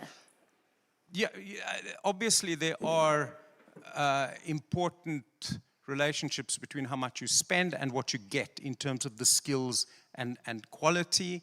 And within the schooling system, I think that one of the challenges we face is what's happening in primary schools. Secondary schools are highly accountable. School principals get into serious trouble, but often not for the right things. The pass rate is too low. Whereas they're not looking at how many young people, in particular black students, are getting critical maths marks. So, but there is some accountability at the secondary level. At the primary level, it's a bit of a black box. Schools do what they like, and then secondary schools discover that students haven't learned what they should have learned in maths or reading at the Sure. primary level. So within the schooling system, I think there's that. I think in post-school education, yes, we must look at this inverted triangle problem, but it's also a question of what subjects. So, I mean, TVET is not necessarily very STEM-oriented. A lot of it is business studies and management and, somewhat things that may not really be in high demand in the economy. Denise, I was listening quite interested at your presentation because how you describe the level of planning that goes into enrollment of students into institutions of higher education. Why then is there the sense of surprise at the beginning of the school year about the situation that we are in? Because effectively you're saying to us that we know exactly how many young people we're taking in for the next 5 years. So we shouldn't have this element of surprise that we have so many young people coming through the schooling system that do have the bachelor's pass, but are simply not going to make it into university. Thanks for that, Kathy. Yeah, of course, it's planned long in advance. So we do know the numbers, but I think it's related to people's understanding of how the system works, or lack of understanding of how it works. I'm not sure, for example, that the nomenclature of a bachelor's pass was actually a very good idea, thinking about it. Because students think, if I have a bachelor's pass, I'm entitled to a bachelor's place. That's logical, it's obvious. But that's not the case, because as we explained, every program has its own requirements. And I don't think students necessarily understand, for example, the value of the maths and the maths mark. And we do see, we've just done a little study at UJ looking at what is the pool of maths students coming in. And while the numbers of school leavers are increasing, there's a shift in the maths from, and you had a different view on that, but there is a shift in schools from maths to maths literacy. We've seen the maths literacy grow. Why? Because there are perverse incentives here, colleagues. The school principals are going to get judged on their pass rates. So if you move your students into maths literacy, you're going to guarantee yourself a better pass rate. So that's part of the problem. Now if you look at that, I know you're going to argue with me, but that's good. But if you think about it, there are 26 public universities and a number of privates. There are something like less than 200,000 students with maths. Half of those would be probably maths literacy, okay? How many is that as a pool per institution? And look at that. So you saw all of those that we declined. They didn't have maths, most of them. They didn't have maths at 60%, so they're not qualifying. Well, some of them are 60, some of them are 50. It depends on the program. It isn't always 60. And some of them say maths literacy is fine, but it depends. So it's a whole complex of things, but I do think that we have given rise to expectations that aren't able to be fulfilled. And so, of course, from an individual perspective, you think, as a school leaver, I did my best. I got that bachelor's pass, but now what? And that's why there's always a drama at the beginning of the year. People think that they're going to get their places. They'd end up, as I said, in our registrar's office saying, I moved from KZN here, I have my bachelor's pass, I should get a place, I'm entitled to it. And it's a natural expectation, but it's not the reality. Lucky Sibanda from Gracelit Rev says that despite the limited university's capacity, nearly 30% of students graduate in the minimum 3-year period, and it speaks to the need for more substantial preparation of students to transition from high school to higher education. It was quite an interesting phenomena that you also highlighted, Prof. Gustav, in as far as the amount of time it takes South Africans to actually qualify for their first qualification. What is that telling us about our society? And I guess the question would be, what does the higher education sector need to be drawing as lessons from that to also better prepare for the young people that it will take in? Because there's at least about a 10-year age gap between the first time somebody will enter university versus the time that they will qualify for or get their first qualification. How do we begin to understand deeper what is happening in between that time that can help resolve some of these questions that we're dealing with today? Another question here is from Sabelo Domo, who is with Ziba Business School. And I guess it would apply perhaps not only to Western Cape schools based on what you've just touched on, Denise, but he wants to know what are the economic and educational implications of many schools, many Western Cape township schools, not offering maths and physical sciences, and pushing learners to take maths literacy instead. You touched on that, but I'd want you to expand on it a little bit further. Odwa from UWC says it's concerning that there's so many qualifications that require maths as an admission gatekeeper, yet there's little clarity on how it actually aligns with the curriculum. Is government implying that maths is the main attributor for success, even in history or law? This raises serious questions of fairness, access, and how such qualifications are accredited. And I think the last one then that I'll add to this round is around the articulation. Why is articulation from TVET to universities of technology not prioritized? Does that mean that TVETs were not designed to enable progression? How is DHET ensuring these students support through university funding? So those are collective questions that I'll put through to both Prof. Gustafsson and you, Denise. You can go first, Denise. Okay, thank you. I'm going to try to remember them. The question about schools, and that I know that Prof. Gustafsson is going to argue with me about, in the Western Cape not offering maths and science. And I'll take that in conjunction with the question about the requirements for programs. I do think it's important to recognize that there are some programs that do require maths.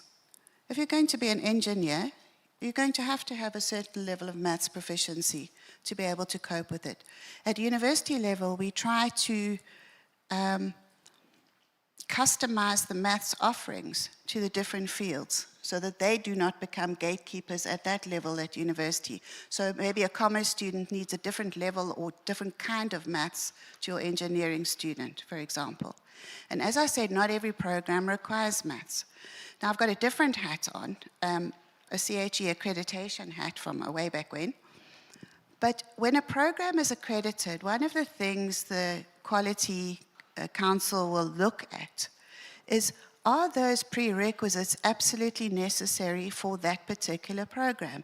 Explain, why do you need maths for that program? So it is something that is looked at per program and per accreditation. It's not an across-the-board thing. And if you look at the university prospectuses, every program will have its own requirements and say, well, for this one, technical maths would be okay, actually. We would particularly like technical maths for this one, rather than pure maths, for example. So you have to look at that. I don't think it's an across-the-board exclusionary thing, but it is a very good indicator. You were talking about the TIM studies, for instance, of the numeracy levels in the population that enable you to do more things than if you didn't have it. That's the question. It's an opener rather than a gatekeeper if you actually do it. Okay. I can't remember the first question, so you'll have to have that one.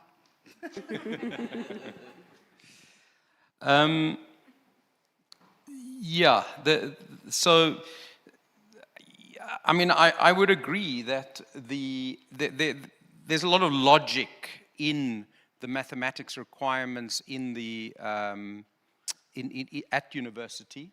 I mean, myself and a few others systematically went through that. And it does not look illogical. I mean, you don't have to have maths to get into law and many of the humanities subjects. And where maths is required, it's because maths is inherently necessary. So, you know, I don't think that, you know, we're over-glorifying maths. Obviously, the debate over whether, you know, we are over-prioritizing STEM and marginalizing the arts is always going to be a debate. And it's a good debate. But what does, I think, seem striking is that information to young people on these subject-specific requirements is not readily available.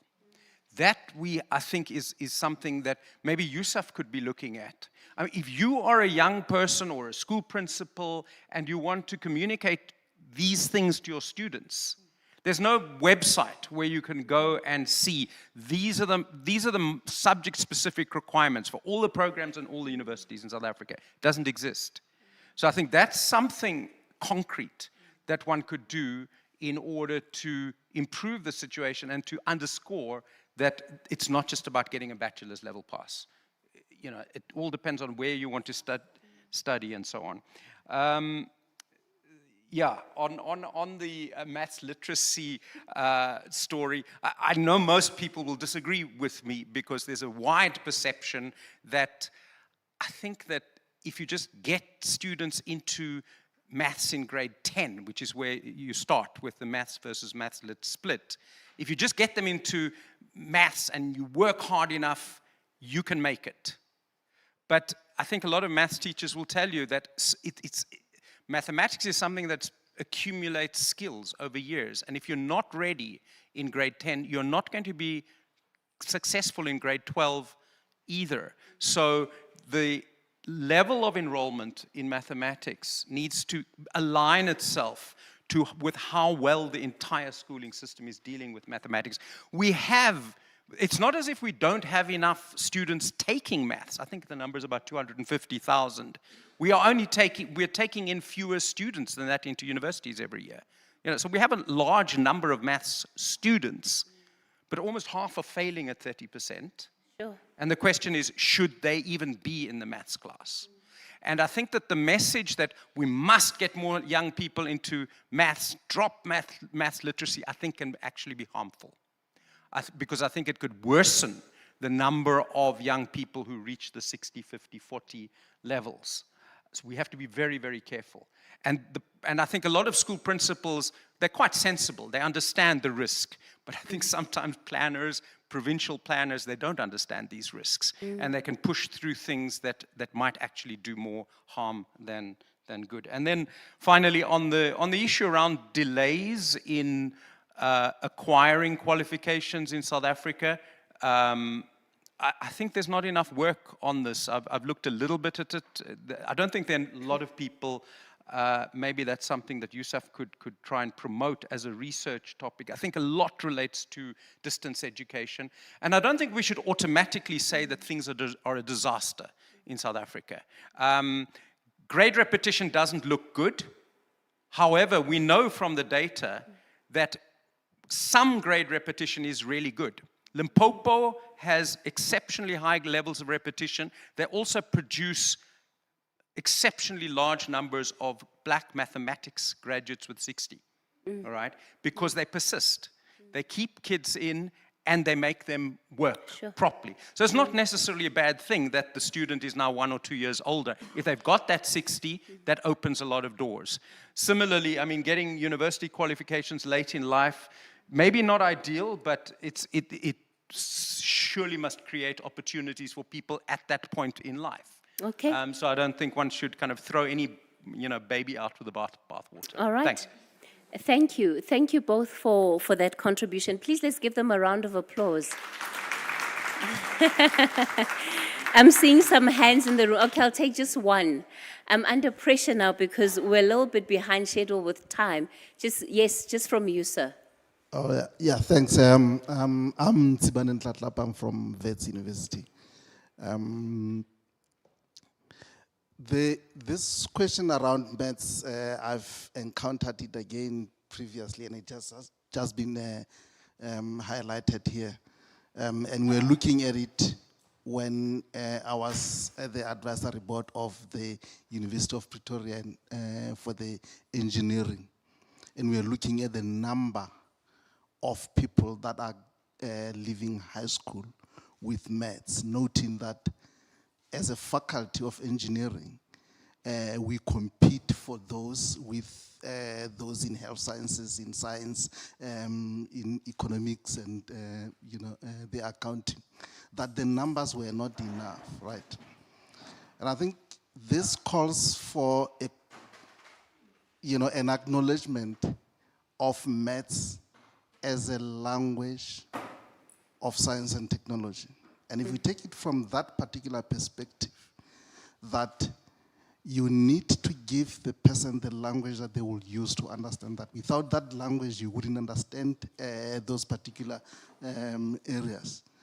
And give people a chance to understand that. Because if the schools, and we have many schools that do not offer maths at all, it just means if you happen to live in that particular area as a child, you don't have a chance because you are not given an opportunity to do that. You might actually be good at it, but if you don't get an opportunity, we wouldn't even know that you are good at it. So we should look at that particular problem, making sure that we can actually have maths in almost all the schools. Like, Okay. the size of the class is a different issue, but opening it up for that. All right. Which then says these technology issues that a lot of companies are putting technology in school, putting a lot of gadgets, should perhaps be focusing on how technology could then assist in increasing that pass rate in mathematics, because that's what we need, as opposed to just throwing the gadgets at people. All right. Thanks for that contribution, sir. We're going to leave it there for this session. Ladies and gentlemen, we're going to take a very short body break, 10 minutes, and then we're continuing with the rest of our program. We are just going to have some minor adjustments, but I promise that we'll try and get everybody out of here close to the time that we promised according to the program. So just a short body break, and then we'll continue with the rest of the sessions.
Ask that everybody please come back into the room so that we can continue with our session. Can we ask that everybody please come back into the room?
All right, ladies and gentlemen, I'm going to ask that we all please take our seats and settle down as we get ready to continue with the second half of our session today.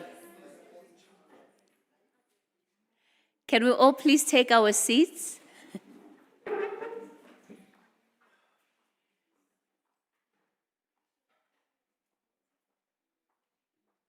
Today I get to be the school principal. The only thing I'm missing is my ruler.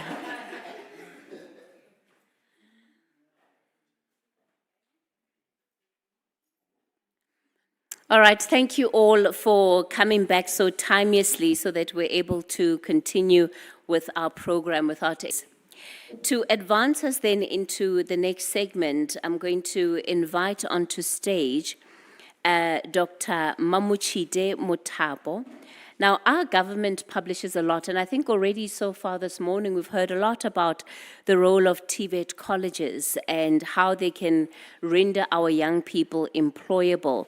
Available information links the most in-demand skills to vocational education and training available at TVETs. It informs youth about NSFA's bursary opportunities and has showcased TVET performers benefiting from exchange opportunities at partner institutions outside South Africa.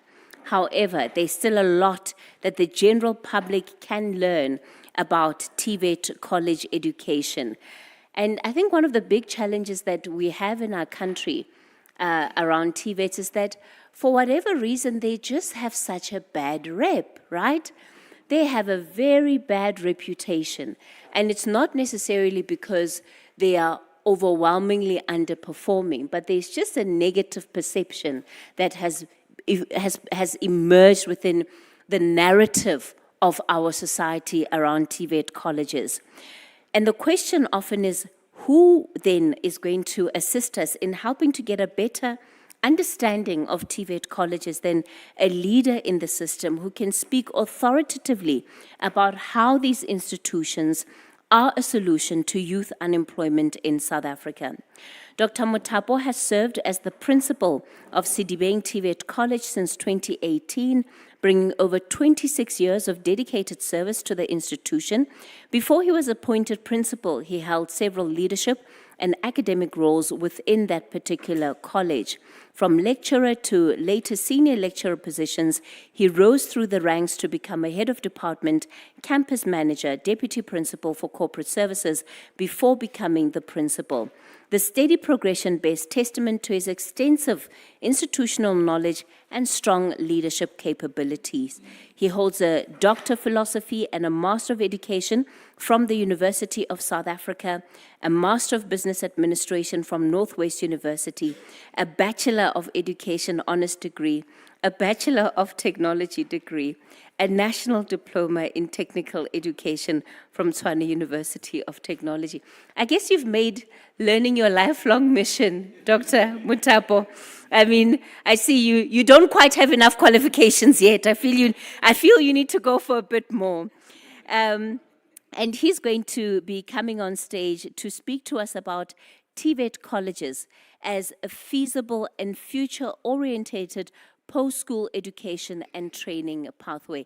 Please help me give him a round of applause as he comes up.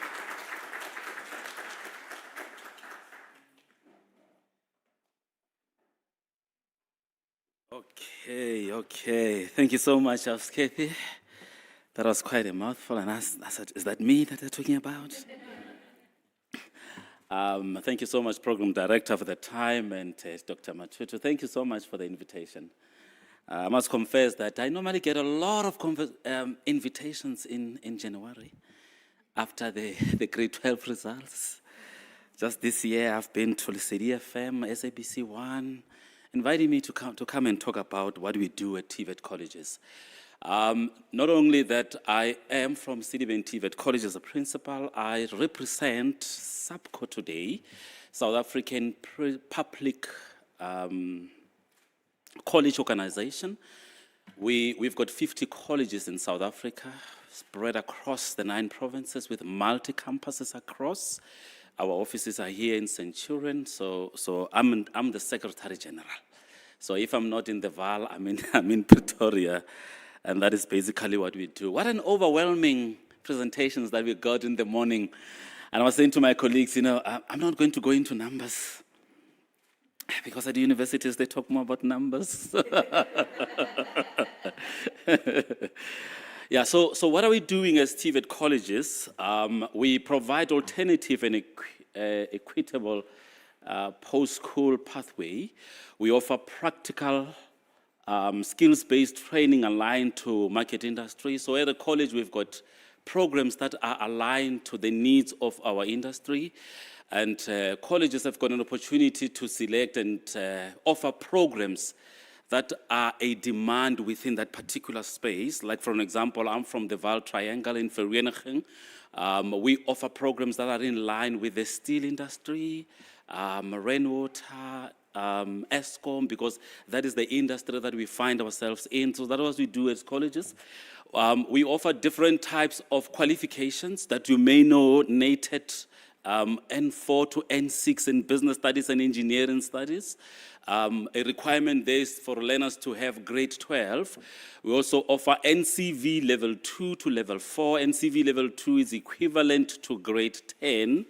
And then NCV level 4 is equivalent to grade 12. And I'm using the word equivalent because we produce artisans. We produce occupational qualifications that are not necessarily your high school qualifications. And now we are offering qualifications that are in the occupational programs. So we produce chefs, we produce hairdresser. At the college, we produce plumbers. And I'm going to challenge you this morning. Ladies, when you go out to do your hair and your face and your nails, just ask 2 questions to that technician. Are they technicians? Yes. Ask 2 questions. Ask them where they come from and where they've learned their skill. Just 2. And it will help you make a decision. Because many of those, they will tell you that I have learned this by myself. Many of them, they will tell you that they are not from South Africa. So if you're looking for a plumber, a tiler, a paver, ask those 2 questions. Where are you from? And where have you learned this skill? And I want to tell you that those skills that you get from, can I use the word street? That we offer them at the college. So you can go to my social media and DM me and tell me that you are in Pretoria in the CBD. And tell me that you're looking for a college. I'll say right next to UP at Church Street, we've got a college there. It's called Tshwane North College. They offer hairdresser. Another college, what we normally struggle with is to get clients that come to the college to enable our students to do practicals. So many of our clients are our students and our staff members, not necessarily from the public, to do your hair, the hair that you paid a lot of money. And the nails and your face. We do have technicians that we produce out of the college. And many of those, we encourage them to go for employment or self-employment. So students that come out of the college have got 3 opportunities. Is either they go for self-employment, because a hairdresser can go and open a salon. They can go for an employment and seek an employment, or they can go to a university. So there's 3 opportunities that our students have got when they come. And just check the order: self-employment, employment, and university as part of, articulation. We encourage them, but that's not the first one. We would like to produce students that can produce employment. We bridge the gap for learners that are unable to enter universities. Because, and this is my personal view, that the instrument that we use, the question paper and the memo that we use to test more than 1 million students, are we saying is the only instrument that can help us determine if a learner can go to university? That's my personal view, and I challenge that to say it cannot be. That we want to believe that this question paper, mathematics, is the only question paper that we use as an instrument for a passport to university. I don't agree that it can be the only one. So we do have opportunity for students that couldn't make it at grade 12. In fact, in the NCV level 2 to level 4, we see many of our students that were told that they cannot make it at school.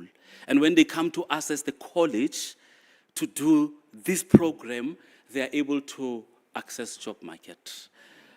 Enhance employability and entrepreneurship opportunities. I've already spoken about that. To say, when students come out of the college, we are saying, yes, go and look for employment. And we have seen a trend, a change, because students that come to us, when they leave college, they go to industry.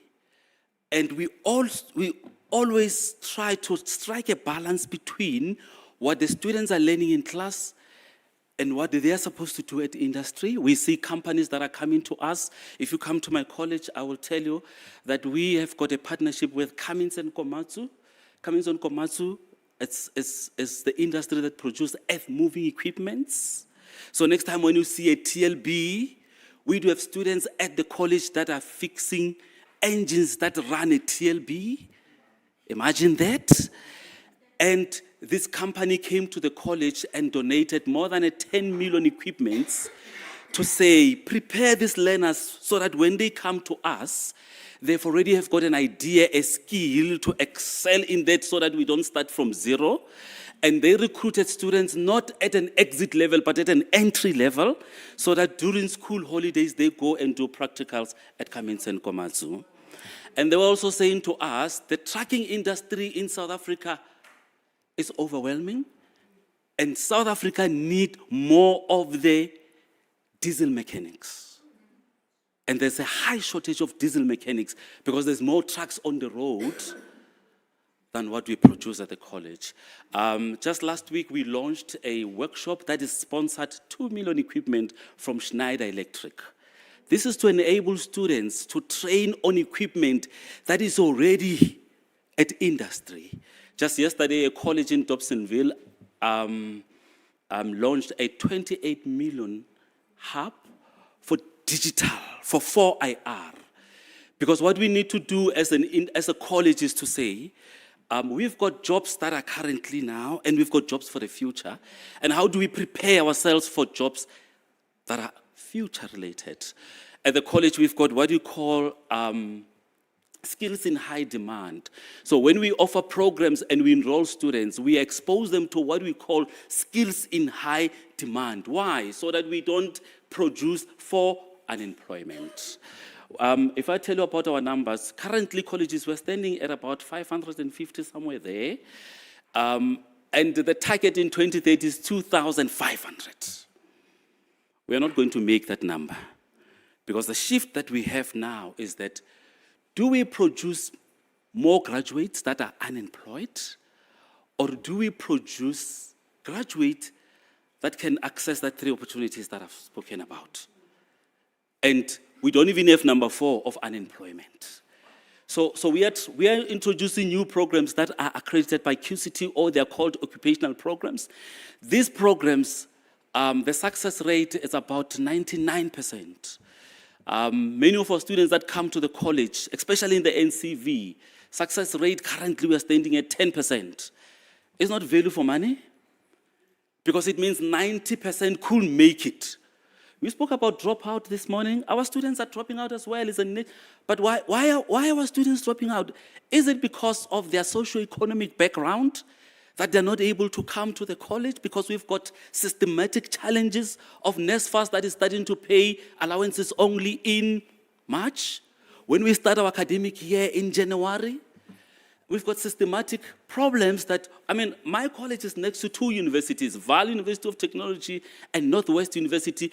Our students are sharing accommodation, and NSFAS is paying more to university students as if they've got a better room than my students.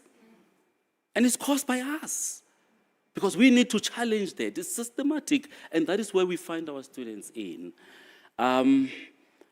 We want to respond to emerging job markets and new technologies. I've already spoken about the labs that we have at colleges. If you come to college, you're going to find 4IR laboratories where we produce cyber, help me out here, cyber security technicians at the college. We offer programs in robotics, in mechatronics. So if you go to VW in PE or Fort here in Pretoria, you're going to find that they're using mechatronics. So we produce mechatronics technicians at the college so that they are aligned with technologies that is used. Support national development in industrial growth, foster partnership with industry. I've already spoke about work-integrated learning. The occupational programs that we're offering now, for an example, hairdresser, forces us to have a memorandum of understanding with the salons. So these students don't wait to exit the college to get into employment or workplace. While they're at the college in their first year, we release them to industry for 2 months, for 6 months, and they come back to the college so that when they complete at the college, business is not a new environment.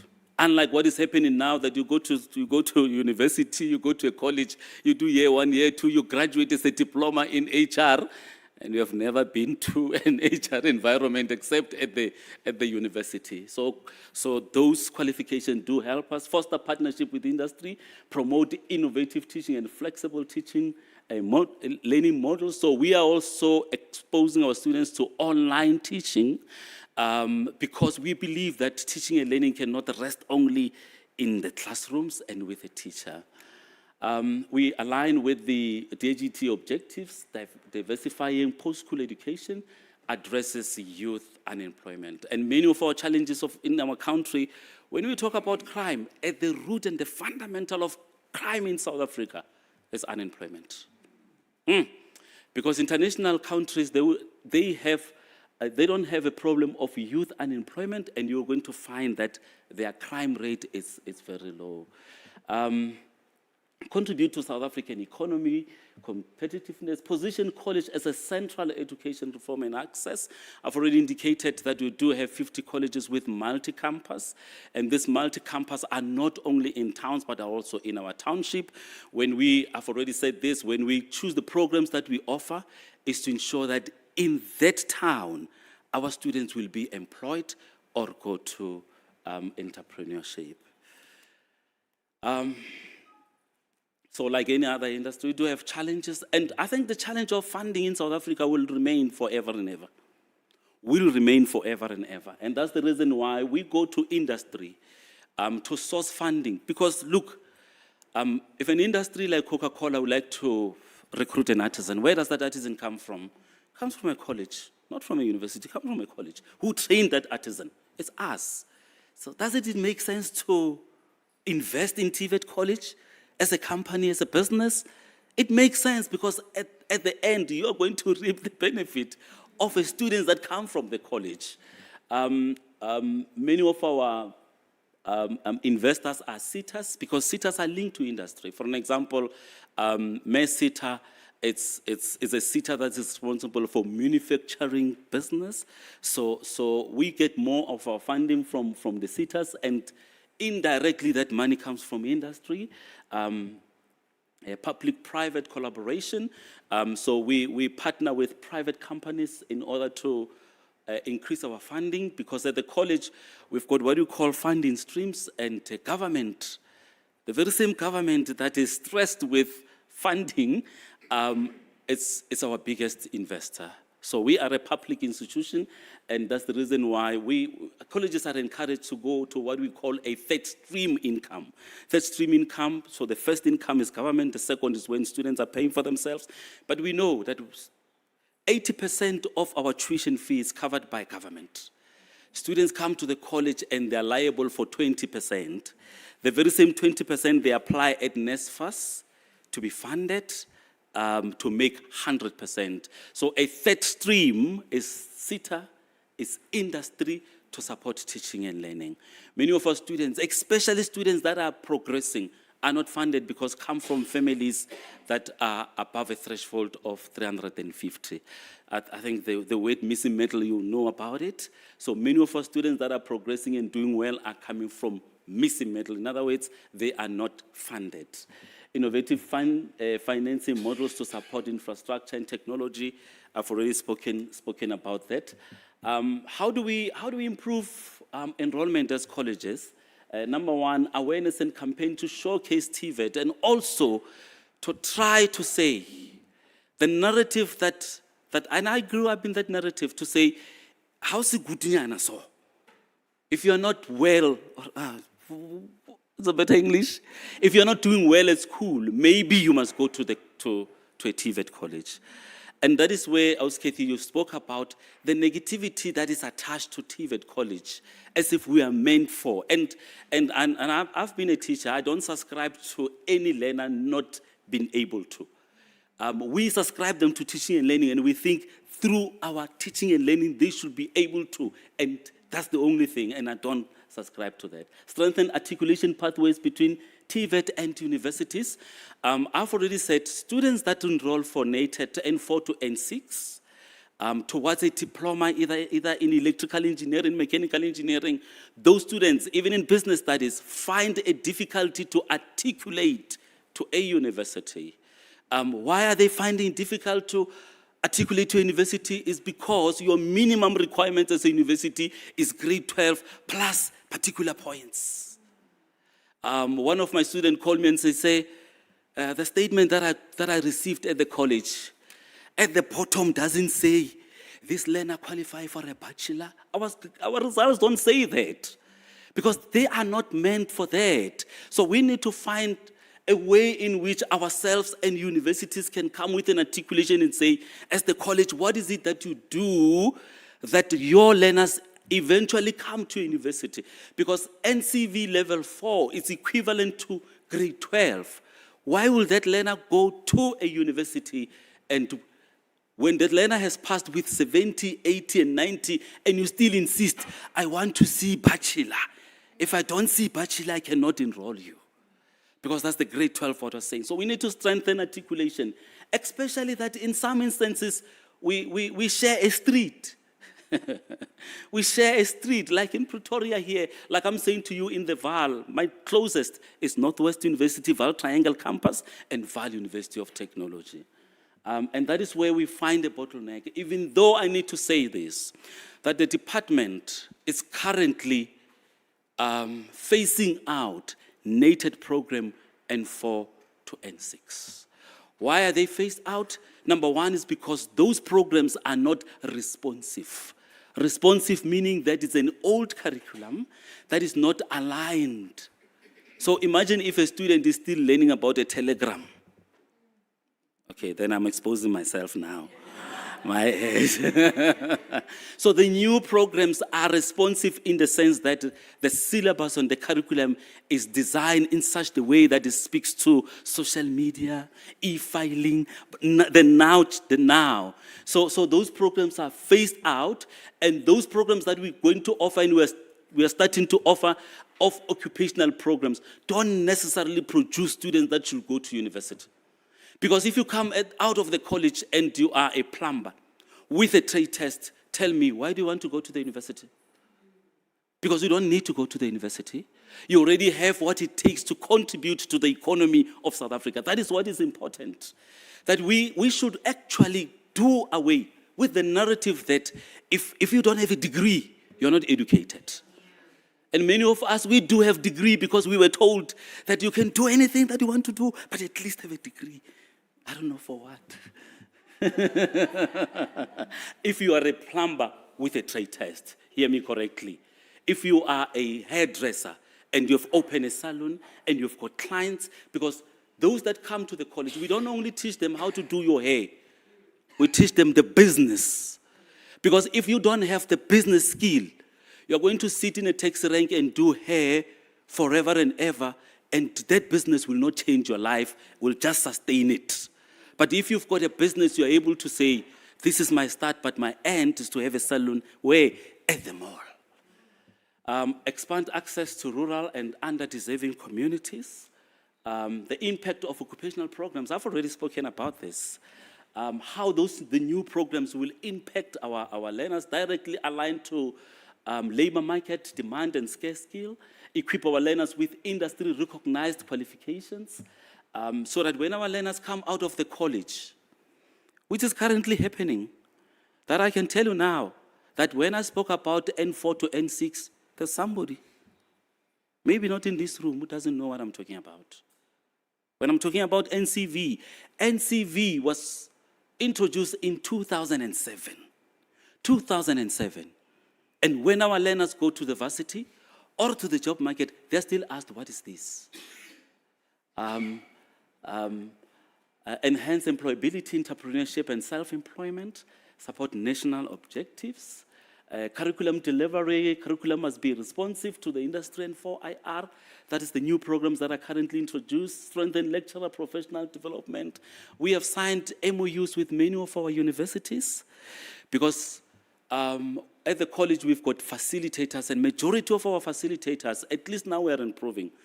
And we believe that it takes an artisan to produce an artisan. I mean, it takes a doctor to produce a doctor, eh? So it takes an artisan. So majority of our facilitators are artisans and lack methodology in presenting the content. So we have signed an MOU with many of our universities to improve teaching qualifications for our lecturers, improve curriculum governance to allow college-level flexibility. The NQF programs are graded the very same way as university qualification. So at the college, occupational program is pitched at an NQF level. So when our students come to register for an HR qualification, we say you're doing an HR at NQF level 8 or an HR at NQF level 7. So not necessarily that you are doing a diploma, but an NQF equivalent at the college. I'm not going to touch a lot on this one because I've already spoken about it. Labor market monitoring, graduate outcome. So at the college, we've got what we call, student tracing. We track our students as they exit and graduate to say, are they employed? So that if we've got employment opportunities at the college, we're able to place them. But not only that, we've got funders that come to the college, like a partnership that we have with Alan Gray, that come to the college and say, please identify students that we can empower towards entrepreneurship.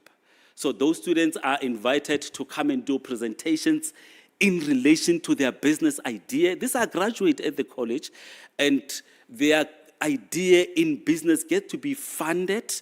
They are assisted in opening a business. They are assisted in becoming an employer.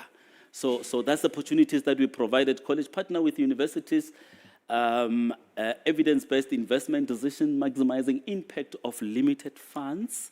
The capital investment that we have at the college is targeted to improve the workshops. The labs have already indicated the digital learning platform that has been unveiled yesterday as one of our examples. Leverage public-private funding and also capital combined with capacity building. Because also what is important is that at the college, we offer diesel mechanic, and we've got a facilitator that graduated, for an example, in 1990. That on its own is telling you that the current engine that is produced at industry now is not the engine that this facilitator has been exposed to. So we've got partnerships with industry to enable our students to align with the current technology. So our lecturers are continuously going to industry to learn on new technologies to empower our students. Why this makes sense to TVET orientation, our curriculum is moving to a direction of being responsive. So in other words, when a student comes out of the college, does not need to be retrained as if it's never been to the college. Spoke about occupational programs that are aligned to industry. This is a legislative framework. In conclusion, colleges are not just an alternative, are not just an opportunity where you have been rejected. Elsewhere, we are saying colleges are essential. That actually when a student finishes out of the college, there should be students that are saying, I don't want to go to university. I want to go to a college because of what we produce at the college.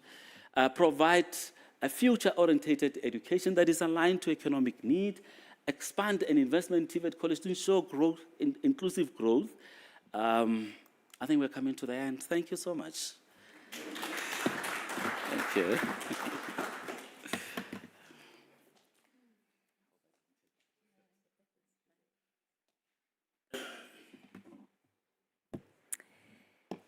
Thank you. Thank you for that, Dr. Mutapo. You certainly make a very strong case, right, for TVET colleges. In fact, I think I was sitting there thinking, yeah, I should go and enroll for hairdressing, whatever.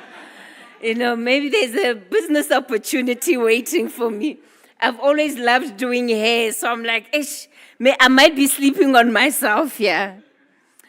We're going to, ladies and gentlemen, we are going to have a discussion at the end of this segment. So whatever questions you may have or reflections that relate to Dr. Mutapo, I'm going to ask you to please hang on to them for now. There will be an opportunity to get into them in a short while. Let me invite onto stage, representing the private higher education providers, is Dr. Karen Scholz-Urban. She's a member of the Board of South African Private Higher Education, SAFE, who's also the chairperson, who's also the chief operations officer, at the Inscape Education Group, responsible for the implementation of strategy, governance oversight, the quality of teaching and learning, as well as operational and people management at all Inscape campuses. As a member of SAFE, Dr. Stolz-Urban has served in the Council on Higher Education's working groups on quality assurance framework standards development and capacity development, and has been a member of a CHE community of practice on institutional identity and agency.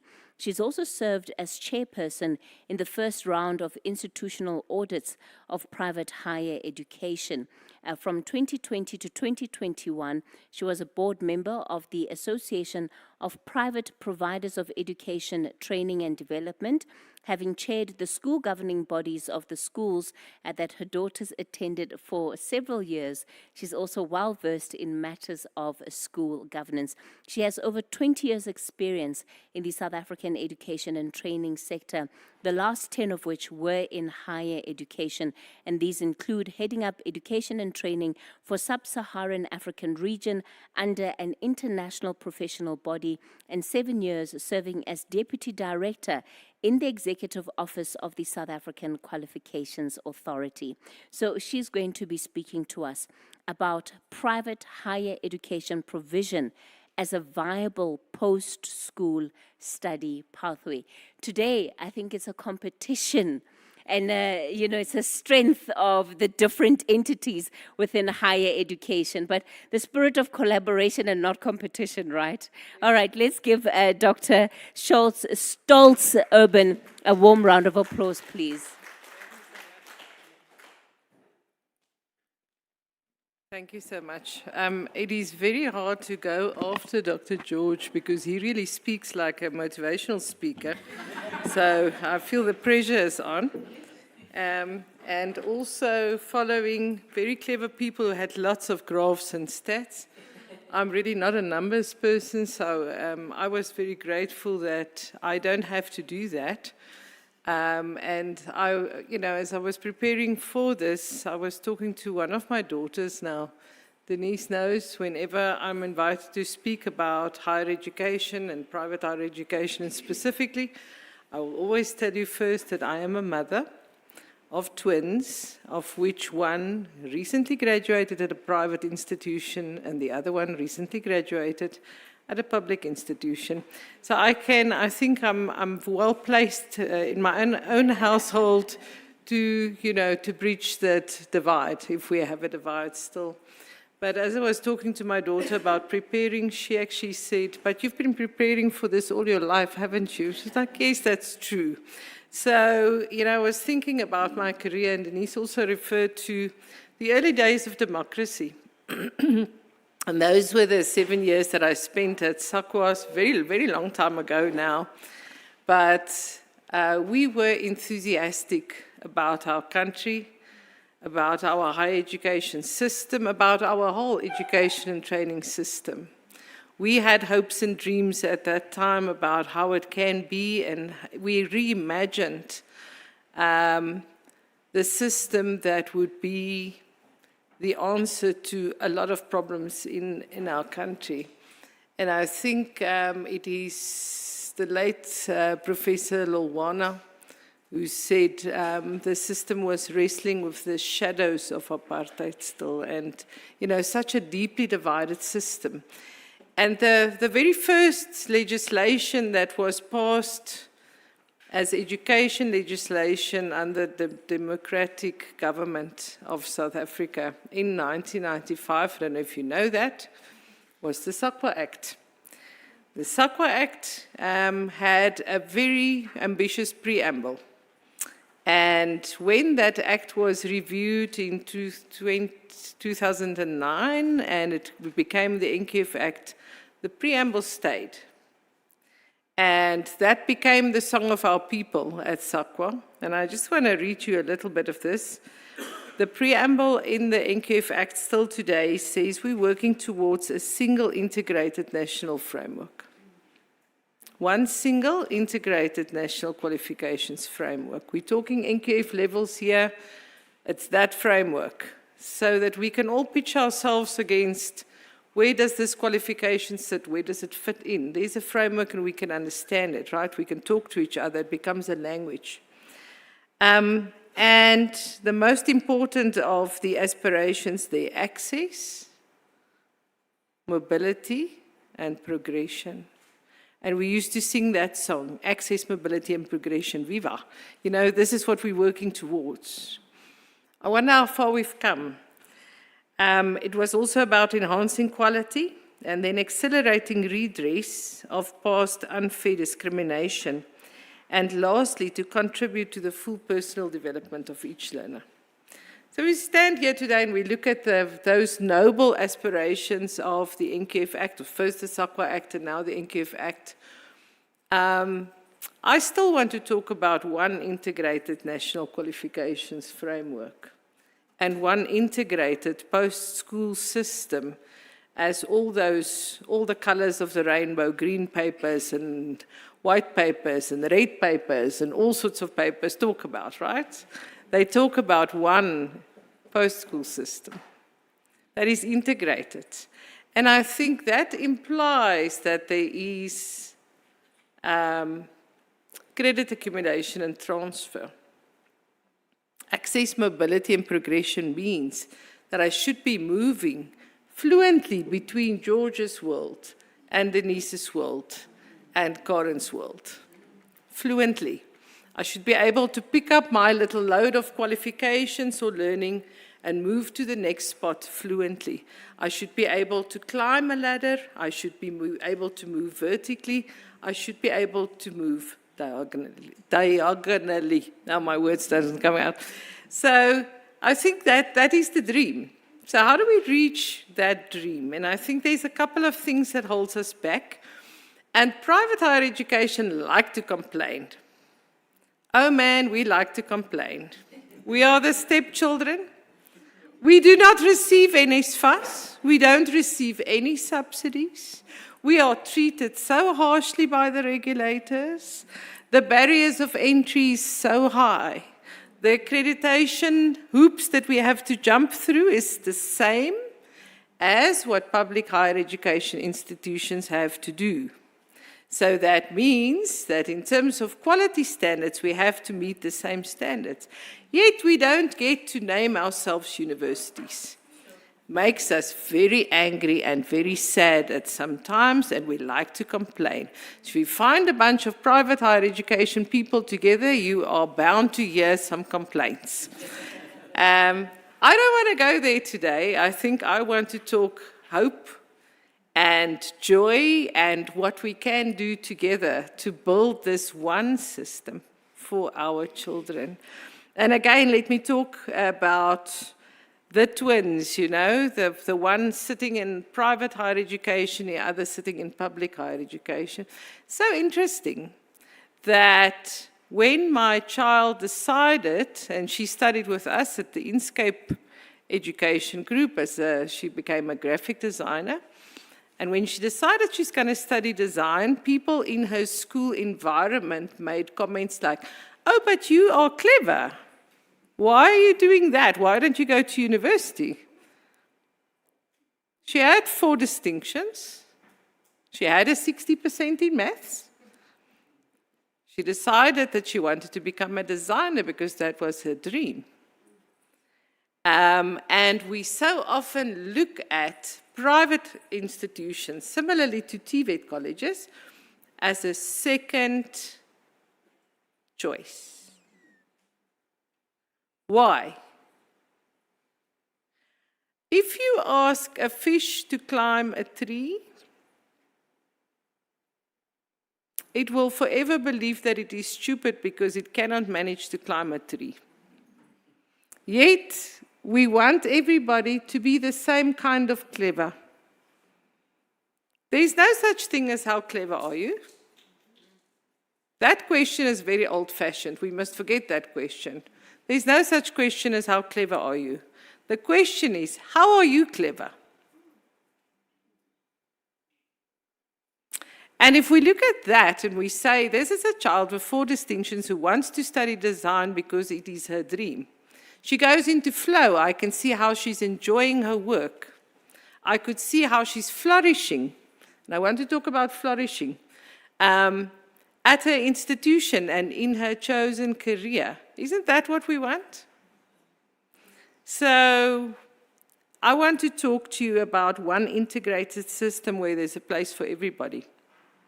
If we're talking stats, private institutions at the moment, like my own, private higher education institutions, must be registered by the Department of Higher Education and Training as an institution of higher education, has to be accredited with the Council on Higher Education, has to have their qualifications registered on the National Qualifications Framework. Quite a number of hoops that they have to jump through to get there. Barriers of entry are quite high to these institutions. May not call themselves universities because the Higher Education Act does not permit that, but may offer degrees. May offer, in fact, up to PhDs if they are accredited for that. Did you know that? Okay, so if you go to, and I see you here, so I'm immediately thinking, say, for example, business schools. If we look at the number of business schools that are around, there's public business schools that are linked to specific universities, and there's a number of private business schools that you know the names of: Regent Business School, the Da Vinci Business School, the Regenesis Business School, whatever else. Those are private institutions. They may offer, for example, an MBA and a DBA, and they are subject to the same kind of quality requirements as public institutions, have to meet the same requirements, have to submit a lot of paperwork to make sure that they retain accreditation and registration, and have to abide by those rules. So that's what we're talking about in terms of offerings, a lot of business, I think, but there's also quite a number of niche institutions in the private higher education space. And those are the ones that cater for a smaller number of students. So it becomes a bit expensive for a public institution to sometimes offer those qualifications that are really niche qualifications. And the private sector can fill that gap so nicely. Can fill a lot of other gaps so nicely where public institutions cannot reach, cannot accommodate everybody else. Private institutions at the moment take about 20% of your higher education sector sits with private institutions. What are the challenges? I spoke about the barriers to entry. Barriers to entry are high. It's quite expensive to become a private higher education institution because very often the accreditation process takes quite long. And you have to have the building, the staff, everything else in place before they will accredit you. So you may sit with an empty building with some staff there with no students for a 2-year period. Who can do that? So that's a tricky one. That's the first, I think, what is a challenge in the sector. The other challenge is this thing about what do we name ourselves and can we call ourselves university?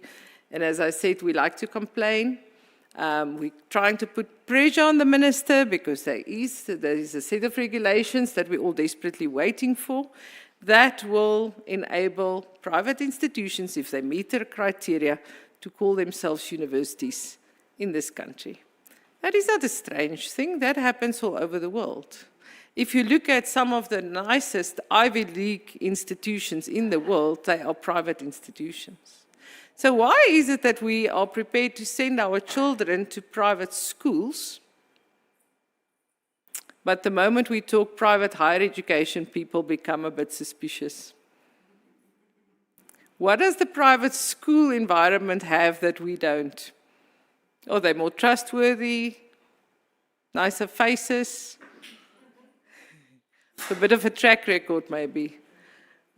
So what is it that we trust about a private school but not a private higher education institution if the lecturers have also got to be suitably qualified in terms of the accreditation requirements? It's a good question. Okay, so if we then talk about just a little bit, I want to be a bit controversial. I want to make a couple of statements about private institutions. I've mentioned some of it already. But we like to say private institutions are in it for the money. I've heard that even at the CHE conference this year. It was shocking that institutions or say individuals still hold that perception and are willing to say that from public platforms. Privates are just in it for the money. I think that is a misconception. And if you are not sure, please don't say that. Please come speak to us. I will show you examples. And my own institution, the Inscape Education Group, is a proud example. We are what we call a redemptive business. So a redemptive business is all about restoration, addressing things that went wrong in the past. And so as directors of that business, we do not take dividends. The profit of the business is pumped into our scholarship program so that we can put more students through. It's a medium-sized business, it's not big, but we have spent in excess of 22 million out of our own profit into scholarships. Tell me again, I'm in it for the money. Let me just hear that again. I know about Tsiba. Tsiba is represented here today in the audience as well as online. And I know that institution subsidizes their students to a very large extent to make the higher education accessible.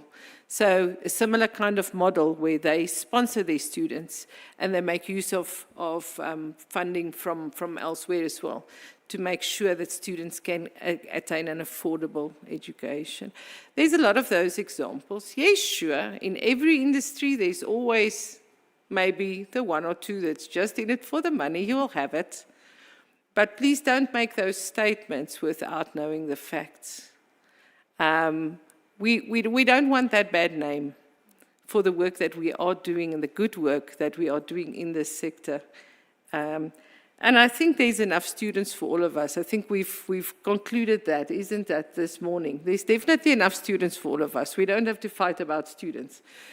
So, in fact, there's a little bit more than what we can handle altogether. So I don't think we have to make derogatory statements about anybody, in as much as I will never say anything ugly about the public institutions that serve our country so well. Yeah. Right, then I think the idea that quality is substandard, as I said, well then, we have to have a discussion about this with our Council on Higher Education. If that is still the perception, because what are they doing then if they're not quality assuring? And I can assure you they are quality assuring, and they are working very hard at making sure that our institutions are institutions that we can be proud of. One of the things that was on my CV that was just read by Kathy is the thing about chairing institutional audit panels. And this is the first round of institutional audits in its current form that the private institutions are having. And it's a peer review system. And we're hard on each other. because we want to drive quality. We are committed to having excellent quality in our institutions. This is our system, our one integrated post-school system for our children, that our children also attend. So we want quality, right? The idea of parity of esteem is one. That question that I told you that my daughter was asked, but you're clever, why are you going there? And I think that we have to encourage that there's different options for different children. And that one child may want to be a plumber one day.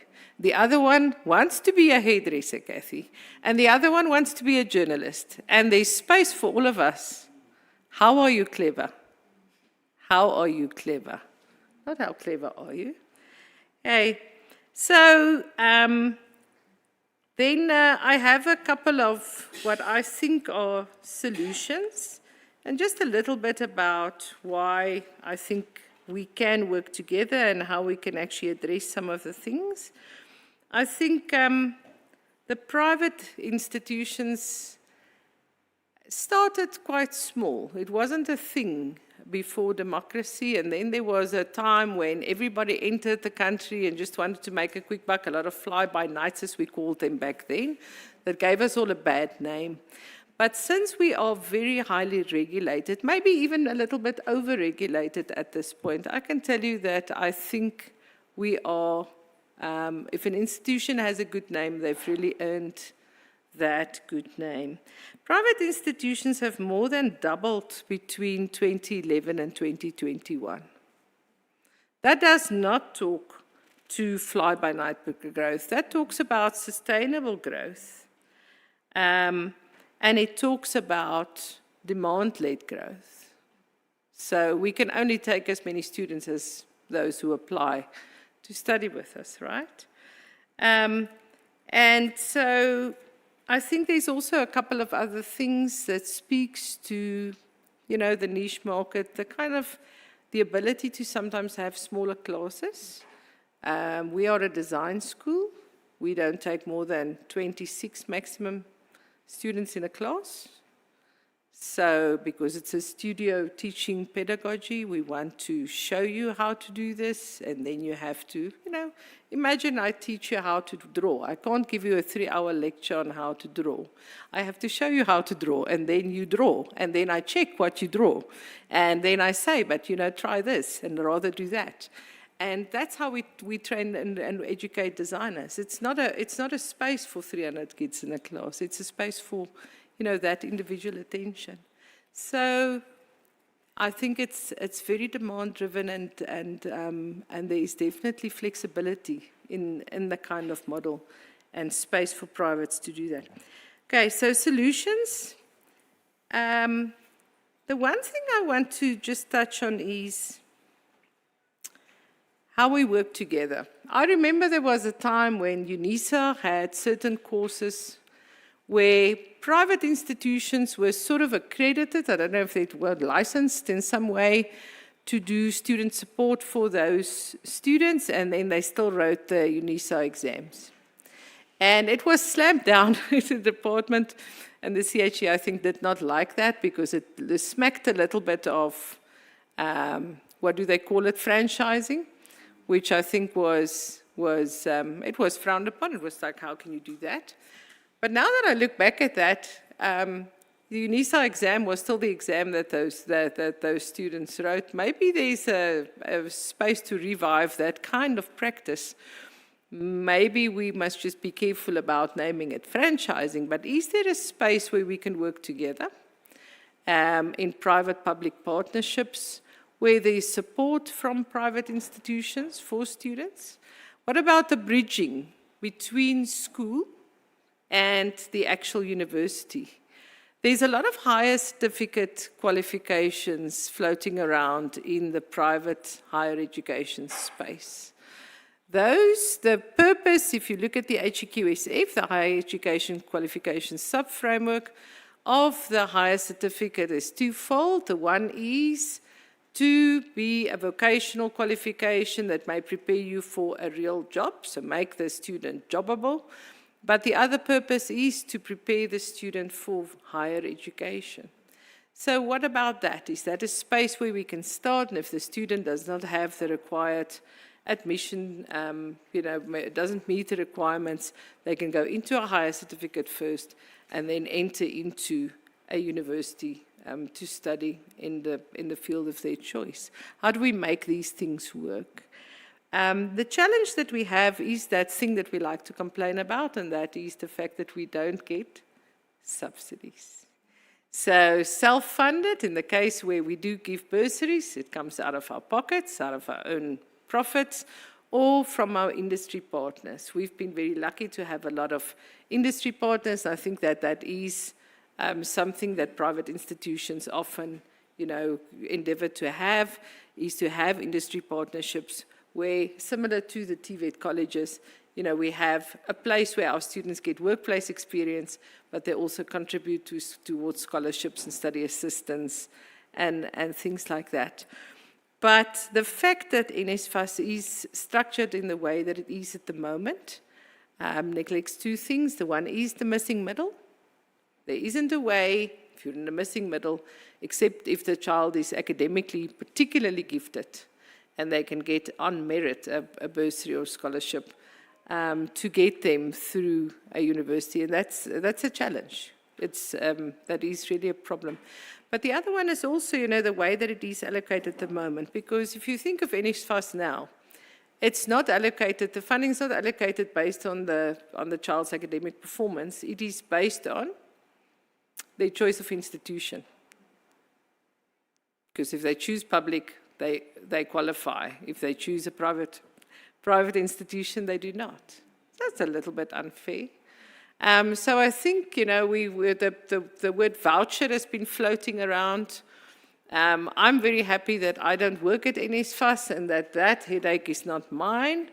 But I do think that there's a call for action in terms of how we actually structure funding for our students to actually make this other 20% possibilities. And hopefully it's growing even more possibilities, open to our students. And I think that if you can help me with changing the discourse on quality, not speaking about, poor quality at private institutions without knowing definitely the facts. I think there's perceptions, there's the past about fly-by-nights and things like that. People get stuck on that.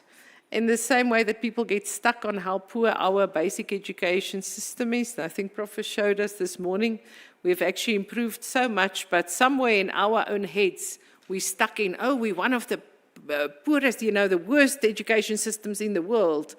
Are we? Or, when last did you actually check up and make sure that you're updated on the statistics? So we believe based on what we were told 20 years ago or something like that, and don't necessarily educate ourselves. It's a bit dangerous. And then I think, we have to work together on educating our parents and our students on this thing of what is a second choice versus a first choice for you. For you. How are you clever? And what will suit you? And what are your dreams? And where do you see yourself? And not see university and the word university as the only ticket out of poverty, the only ticket out of my current circumstances. Because I can assure you, our plumber in our neighborhood are doing a lot better than me with my PhD. And so I think there's opportunities for business people, there's opportunities for artisans, there's opportunities for artists, but we don't want to necessarily see that because we grew up in a society where there's doctors and lawyers and engineers, and that's it. We have at my institution a degree in ideation, and I can tell you the pain that I have explaining to parents what is a degree in ideation, what is this thing, and will my child get a job? But it is a future skill, and it's an amazing future skill. It's just, if the parent doesn't understand it, they're not willing to part with their money because this is what is this thing? Can you imagine 10 years ago, there wasn't such a thing as a social media manager? 20 years ago. We didn't know that thing. What? You're playing on Facebook all day long and you get paid for that? So I think we must open our minds, but we also have to educate our parents about the possibilities. And then I think the last thing, I want to call on the minister, because we're waiting for these regulations about the institutional types with bated breath. And I think if we can say, please, just make a decision. Let us have those regulations so we have policy clarity. I think that's going to help us to position ourselves and, to work towards a better future. And I just want to bring us back to the NQF principles. Let us work together towards access, mobility, and progression. And that is for all our citizens, for everyone, for all our children, because that's our future. There's no such thing as public versus private here. It's one system, and we're building it together. Thank you.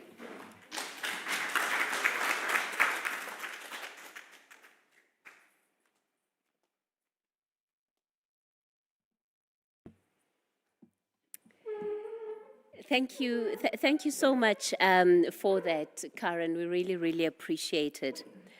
Our final speaker in terms of contributions to the sessions that have been set out for this morning is Professor Andre Roux. Professor Andre Roux is an Associate Professor Emeritus and Principal Lecturer in Economics at the Stellenbosch Business School, where he also serves as Program Head for the Postgraduate Diploma in Futures Studies.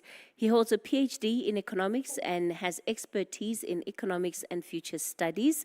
As a seasoned academic and public speaker, Professor Roux has worked with over 100 corporate and government clients, delivering more than 300 presentations and scenario planning exercises both locally and internationally. He's the author of the long-standing publication Everyone's Guide to the South African Economy, and has published extensively in peer-reviewed journals and over 130 popular publications.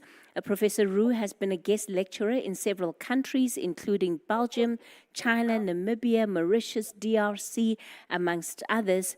He's therefore more than qualified to share a perspective on the future of work and workers in South Africa, multiple pathways to meaningful economic participation.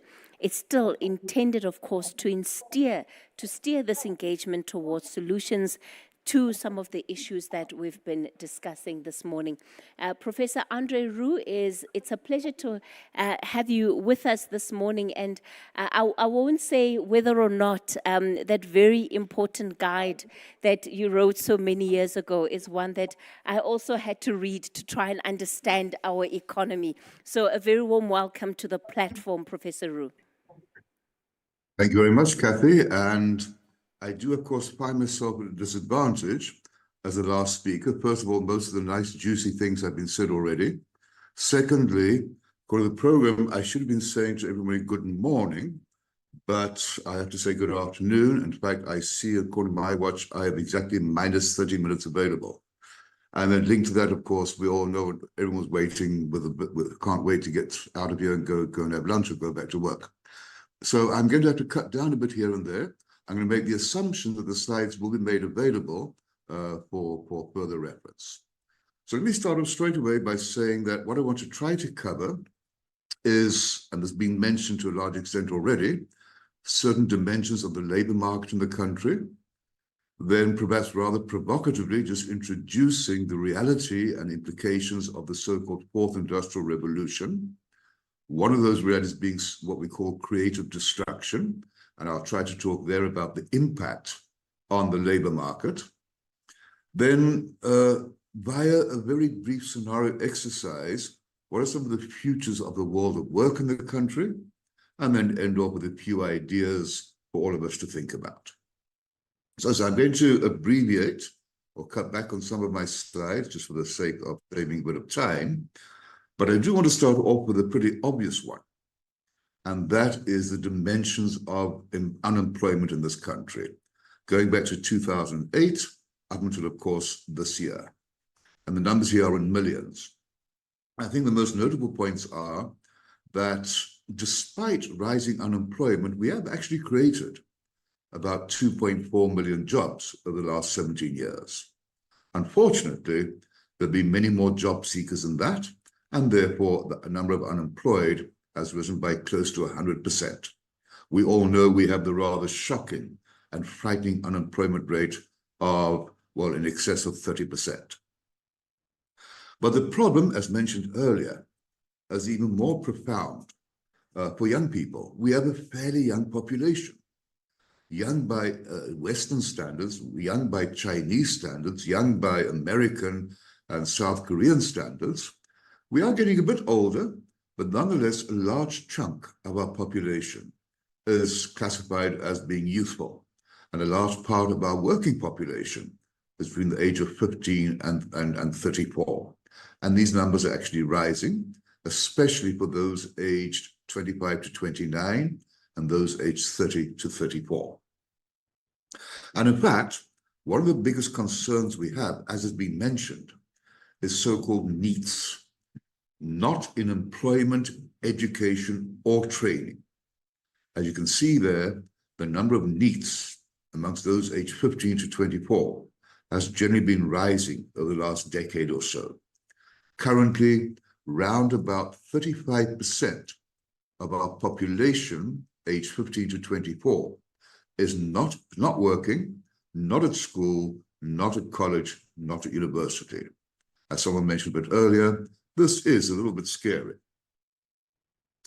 I think we also know that one of the underlying reasons for unemployment has to do with the way in which the structure of our economy has changed over the last few decades.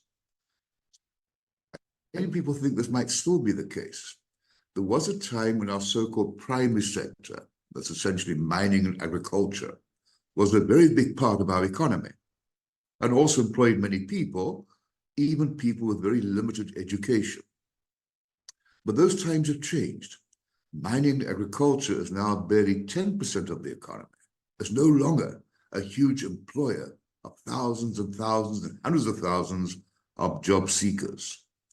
The tertiary sector, the one at the top, which is services, is now close to 70% of our economy. And so not surprisingly, that is where most jobs are potentially available.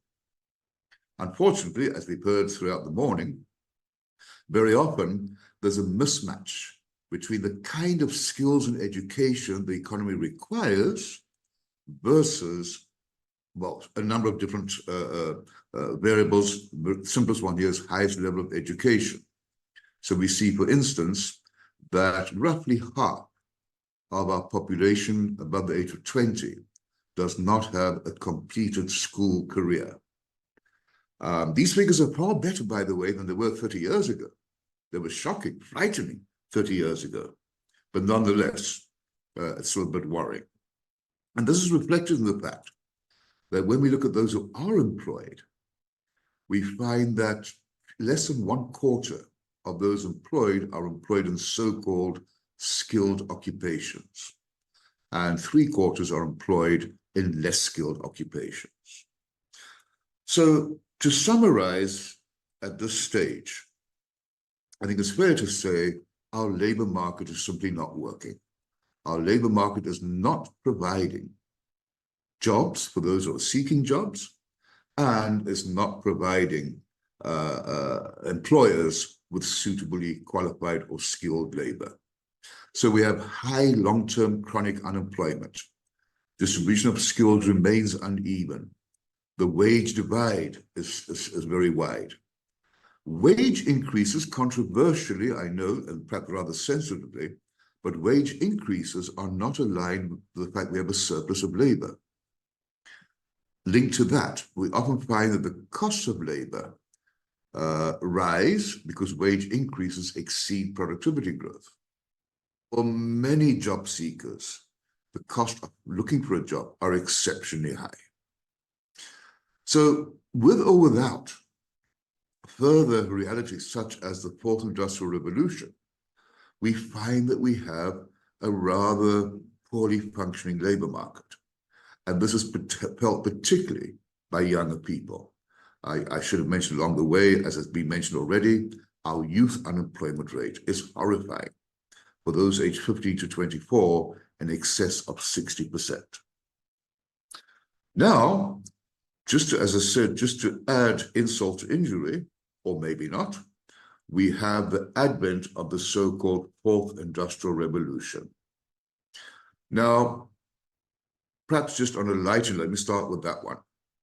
We use the word Fourth Industrial Revolution. It's become common practice. One could question whether it's number 4 or number 24 or number 33, because I can't help wondering, tongue in the cheek, which of these two events now on this slide were more revolutionary in the sense of really changing many aspects of society. So a bit of a play on words, Gutenberg versus Zuckerberg. So the printing press versus Facebook. You know, there's such a big hullabaloo about things such as Facebook and other aspects of social media. I'm sure in the context of a few hundred years ago, the printing press was probably in many ways far more revolutionary. But be that as it may, the so-called Fourth Revolution, and by the way, some are already talking about the fifth one around the corner, we all know the idea, the convergence in a fairly short period of time of things such as AI, virtual reality, big data, cloud computing, 3D printing, more and more interaction between humans and machines, driven by these technologies. I've just mentioned many of them: Internet of Things, robotics, biotech, nanotech, quantum computing, blockchain, and raising all kinds of potential concerns, in some cases, potential excitement about what's about going forward. One of the concerns revolves around the idea of creative destruction, a term used many decades ago for the first time by a fairly well-known economist called Joseph Schumpeter. But essentially, put very simply, it says that new technology or new revolutions in our case create new products, create new jobs, and create new production processes. But at the same time, they do the opposite. They destroy existing markets. Think about those of you can recall typewriters. Who's ever seen a typewriter in these modern days?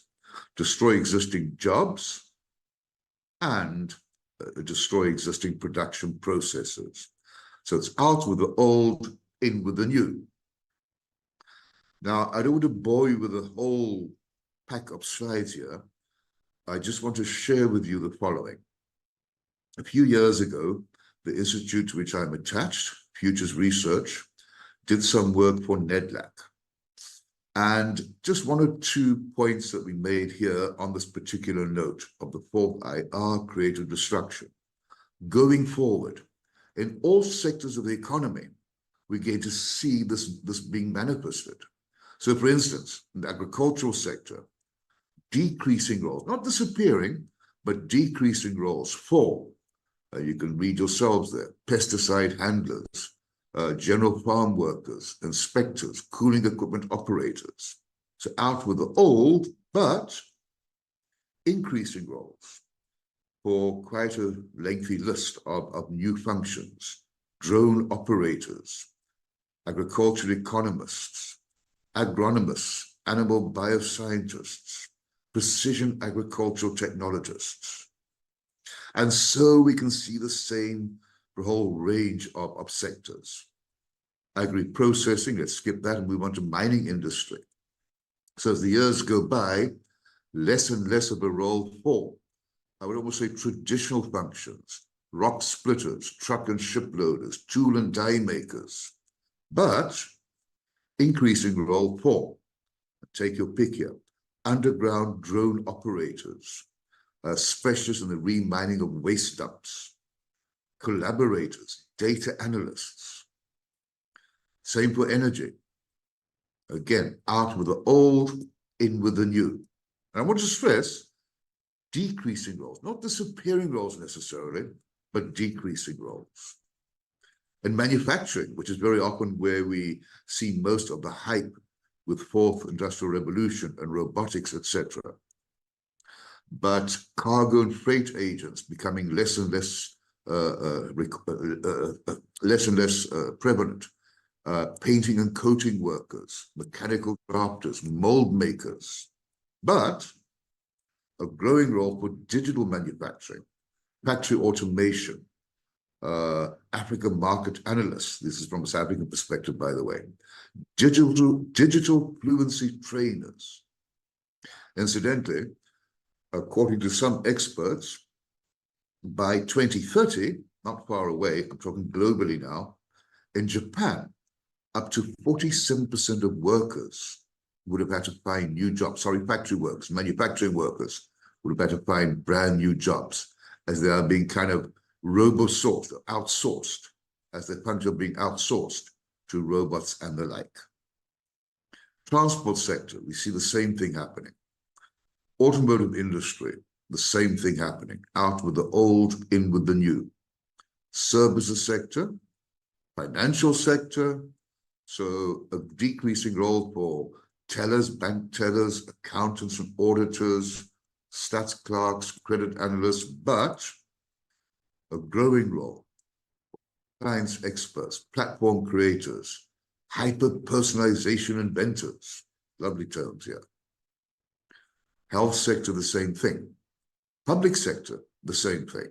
And then education sector. So decreasing role for librarians, mediocre teachers, proofreaders, teachers that just share content. Education is not personalized or customized, office and admin clerks.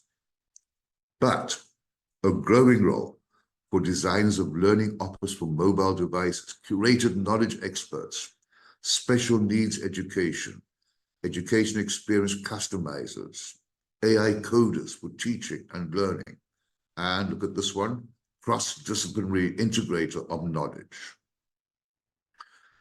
And I want to end off with this one. As we all know, in South Africa and other parts of the world, especially Africa, we have the so-called informal economy. And one might be tempted to think, well, the advent of the fourth IR could jeopardize this informal economy. Whereas in actual fact, there could be many benefits. There could be increasing roles related to, linked to the informal economy. Gig-like services, personal security, elder care specialists, home care specialists, daycare specialists, informal banks, as we know already, app developers to connect informal traders and service providers.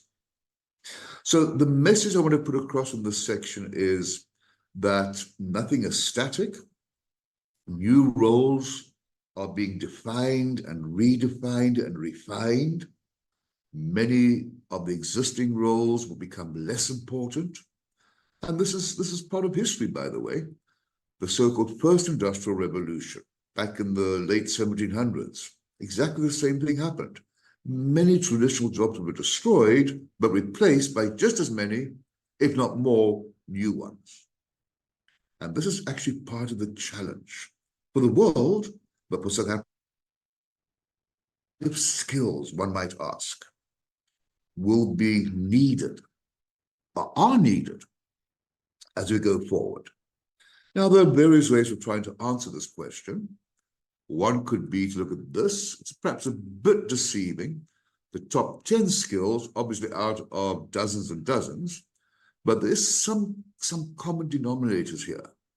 Analytical thinking, complex problem solving, critical thinking, creativity, reasoning are some important skills.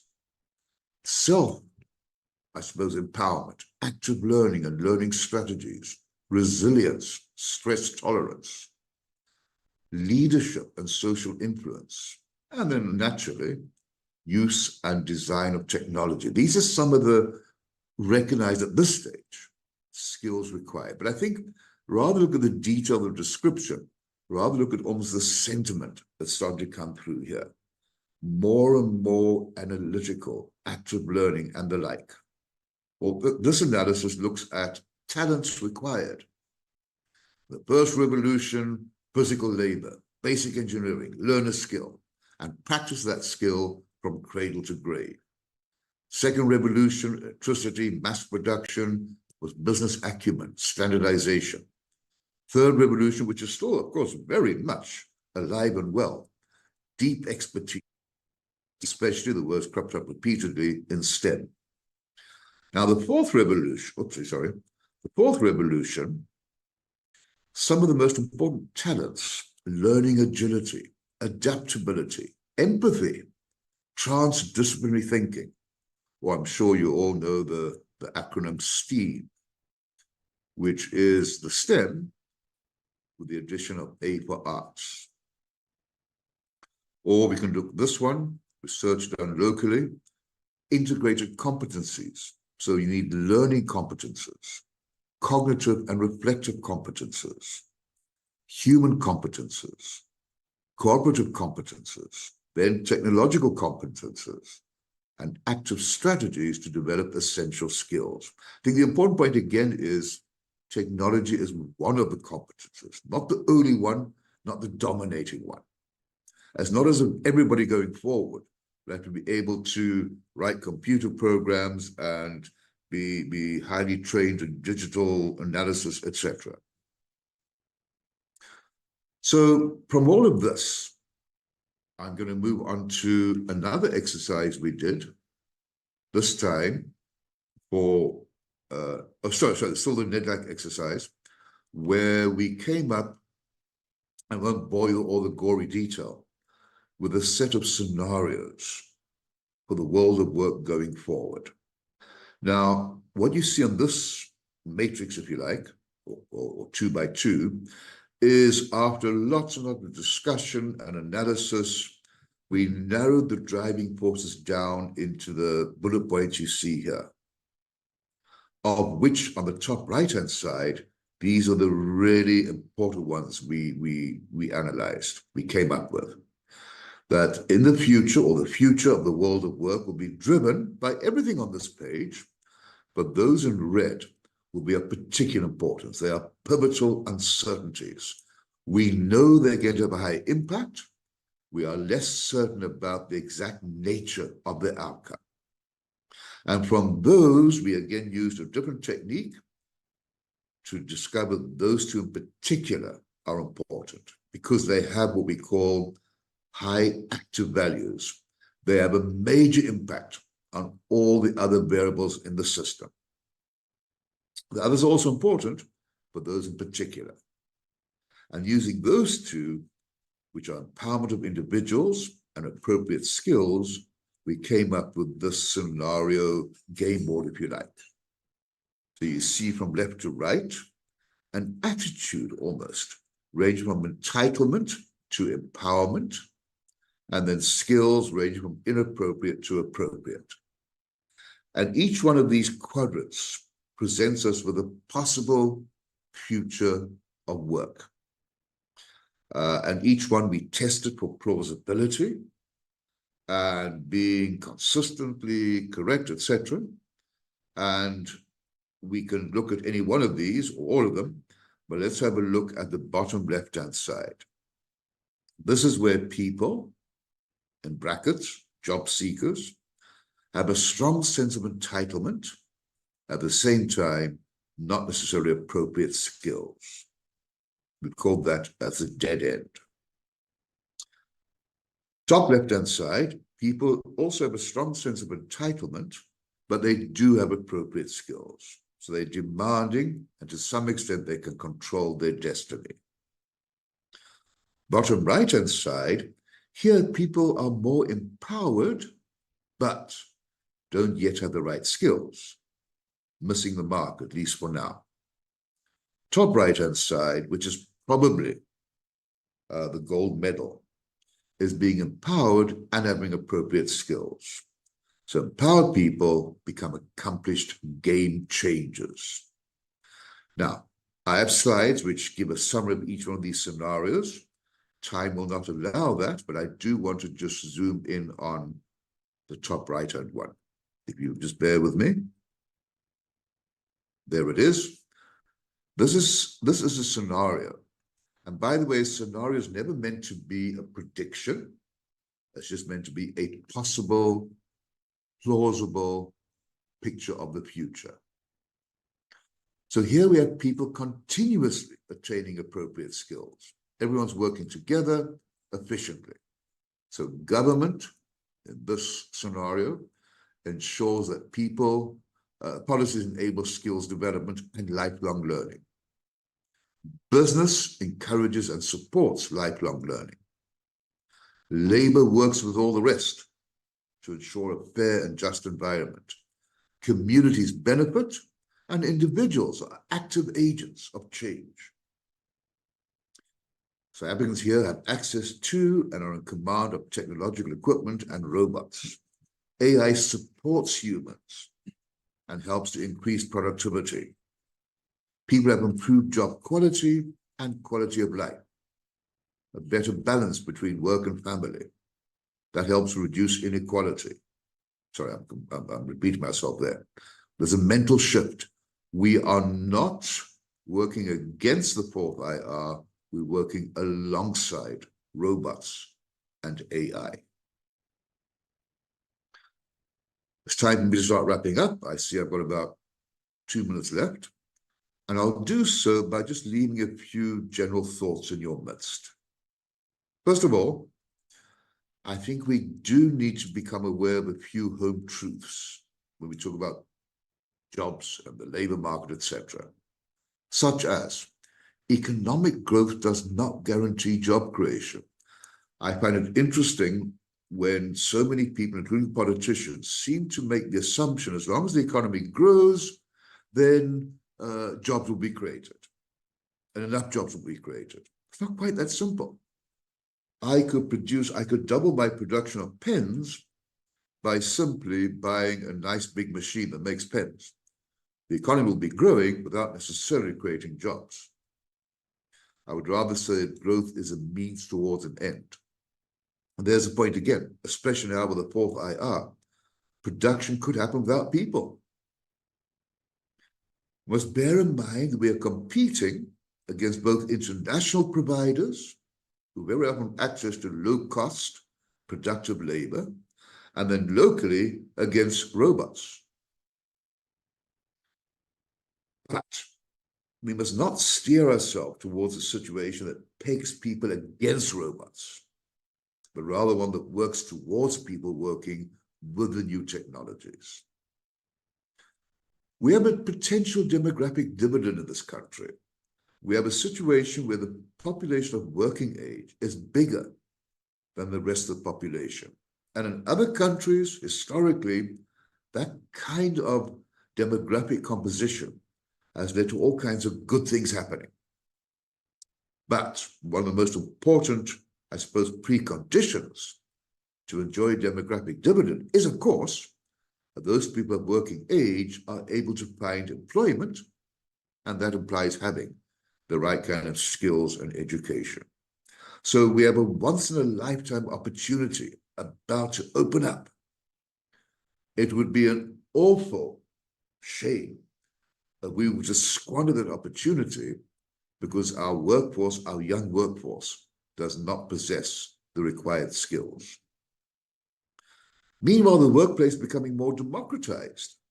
And as the years go by, we're probably going to see that traditional full-time employment contracts might give way to different kinds of arrangements, such as less formal, gig economy kinds of arrangements. And then I say this perhaps rather provocatively, but I think we can all probably talk about this, either agree or disagree, but we have to ask the question, does our entire education system from preschool to post-university really, fully, properly imbue people the kind of skills and talents I mentioned a bit earlier? Lifelong learning should no longer just be seen as a nice to have. And in conclusion, I want to call upon another study we're involved in, more recently with the CHE, in fact. Now, the topic really here was alternative futures for teaching and learning. But along the way, I think we came up with a few important general driving forces for consideration. And I also want to revisit the stated purpose of today's workshop. In my own words, trying to comfort in some ways parents of learners, imminent school finishers, school leavers, trying to explain to them why not everyone will find a place in university, and trying to offer meaningful, I think, alternatives. So given that, I think it's important, well, this is an obvious point, I don't need to develop on that, but I do want to, again, cherry pick here, so I'll go for this one. Oh, sorry, the wrong one. And that is, we need to, I believe, in the very short term, as it's been alluded to repeatedly, kind of change the narrative. So the current narrative runs more or less as follows. If a young person does not go to university, well, then he or she will not be acquiring the Holy Grail, because we believe, society has led us to believe that university is, as someone said earlier, the ticket to success. I said we need to amend that narrative, and say, well, yes, it certainly is for many people, but it's not the only ticket to success. The narrative, the litany, has to consider alternative avenues for those young people finishing school. The points we made repeatedly. To me, it's about appropriate skills. And not only that, as I mentioned earlier, we need to consider the fact that students' needs are changing. They want more personalized, student-centric experiences. Then linked to that, has been alluded to, the prevalence and popularity of non-credit bearing learning and teaching, MOOCs as a well-known example, LinkedIn courses. Young people need, and not only young people, but even graduates and beyond, need to become aware of this. But we also need to, as society, remove the, I would almost say, the cultural cynicism, disrespect almost to some of these methods of learning. You know, to put it rather crudely, well, I'll give you an example. A few years ago, a colleague of mine told me, well, her son had just finished matric, got a good matric, qualified for university, but he wants to become a plumber, she said. So please, would I not have a word with him and convince him of the ills of his ways? I said, I'll certainly have a conversation with him, but I will convince him to become a plumber. We desperately need, as we all know, plumbers.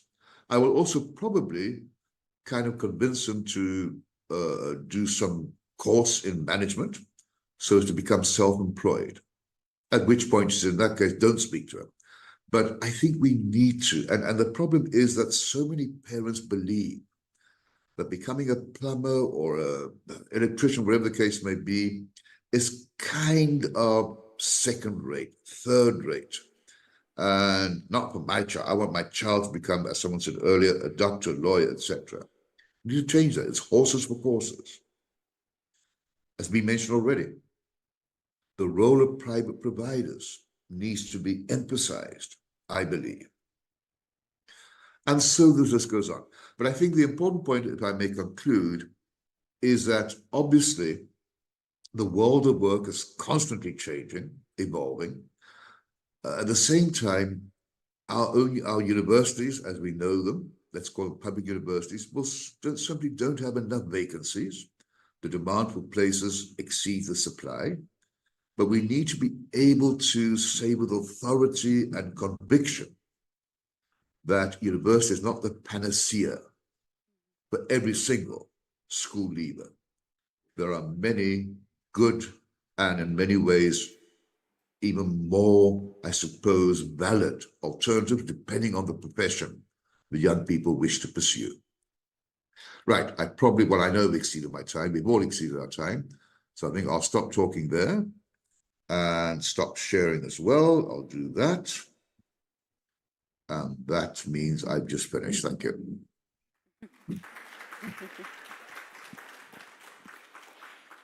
Thank you. Thank you so much for that, Professor Roo. Okay, so I think we can all agree that we've had a lot of food for thought, right? Especially in the last hour and a half.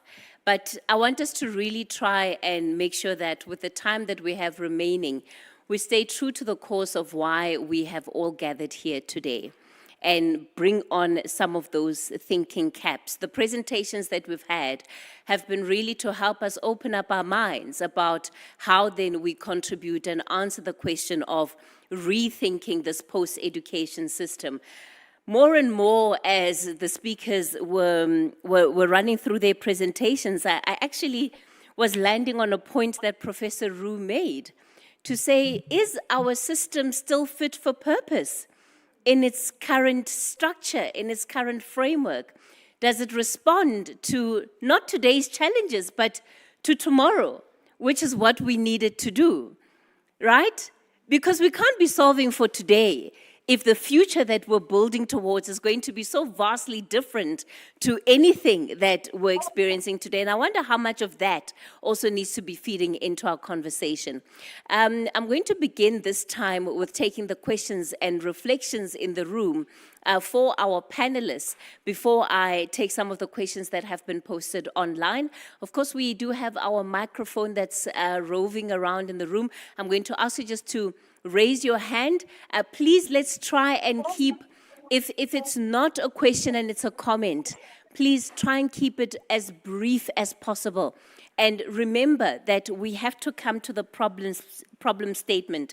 How do we rethink the post-school pathway for youth employability in South Africa? That is our question that we're dealing with for today. So all of the comments and questions that I'm going to take must please speak to that. And remember, we said that we want to walk out of here with a clear set of recommendations. And a big thank you to all of our panelists, because all of you, towards the end of your slides, really made clear recommendations for where you believe part of this conversation can be going and where some of the bottlenecks might be. Let me start here in the front. Yes, sir. If we can get a microphone to you, and you can just give us your name, your surname, and the organization you're representing, please. Thanks, Kathy. I'm Sanele Kamede from the University of Johannesburg, but in my spare time, I run the hashtag #MatriculAsBlali campaign, which is an anti-suicide campaign for post-matriculants or matriculants when they receive their results, which is some of the reason why I came to this, because we do have stressed matriculants who, one, failed, number two, who are not getting into university. And as a career consultant, I face those now that are out of university or institutions of higher learning, but they can't get jobs, which is one of the also reason why this is very important. I think for me, I will appreciate our panelists or our speakers for the day, although I wished I could have listened much to the room as well for contributions. Okay, maybe next time we'll open to it. I think let us make an investment as a country on reshaping the status quo of our education, especially basic education. Let us make it a point that we invest in retelling the story. When I'm saying retelling, I'm saying the issue of career guidance.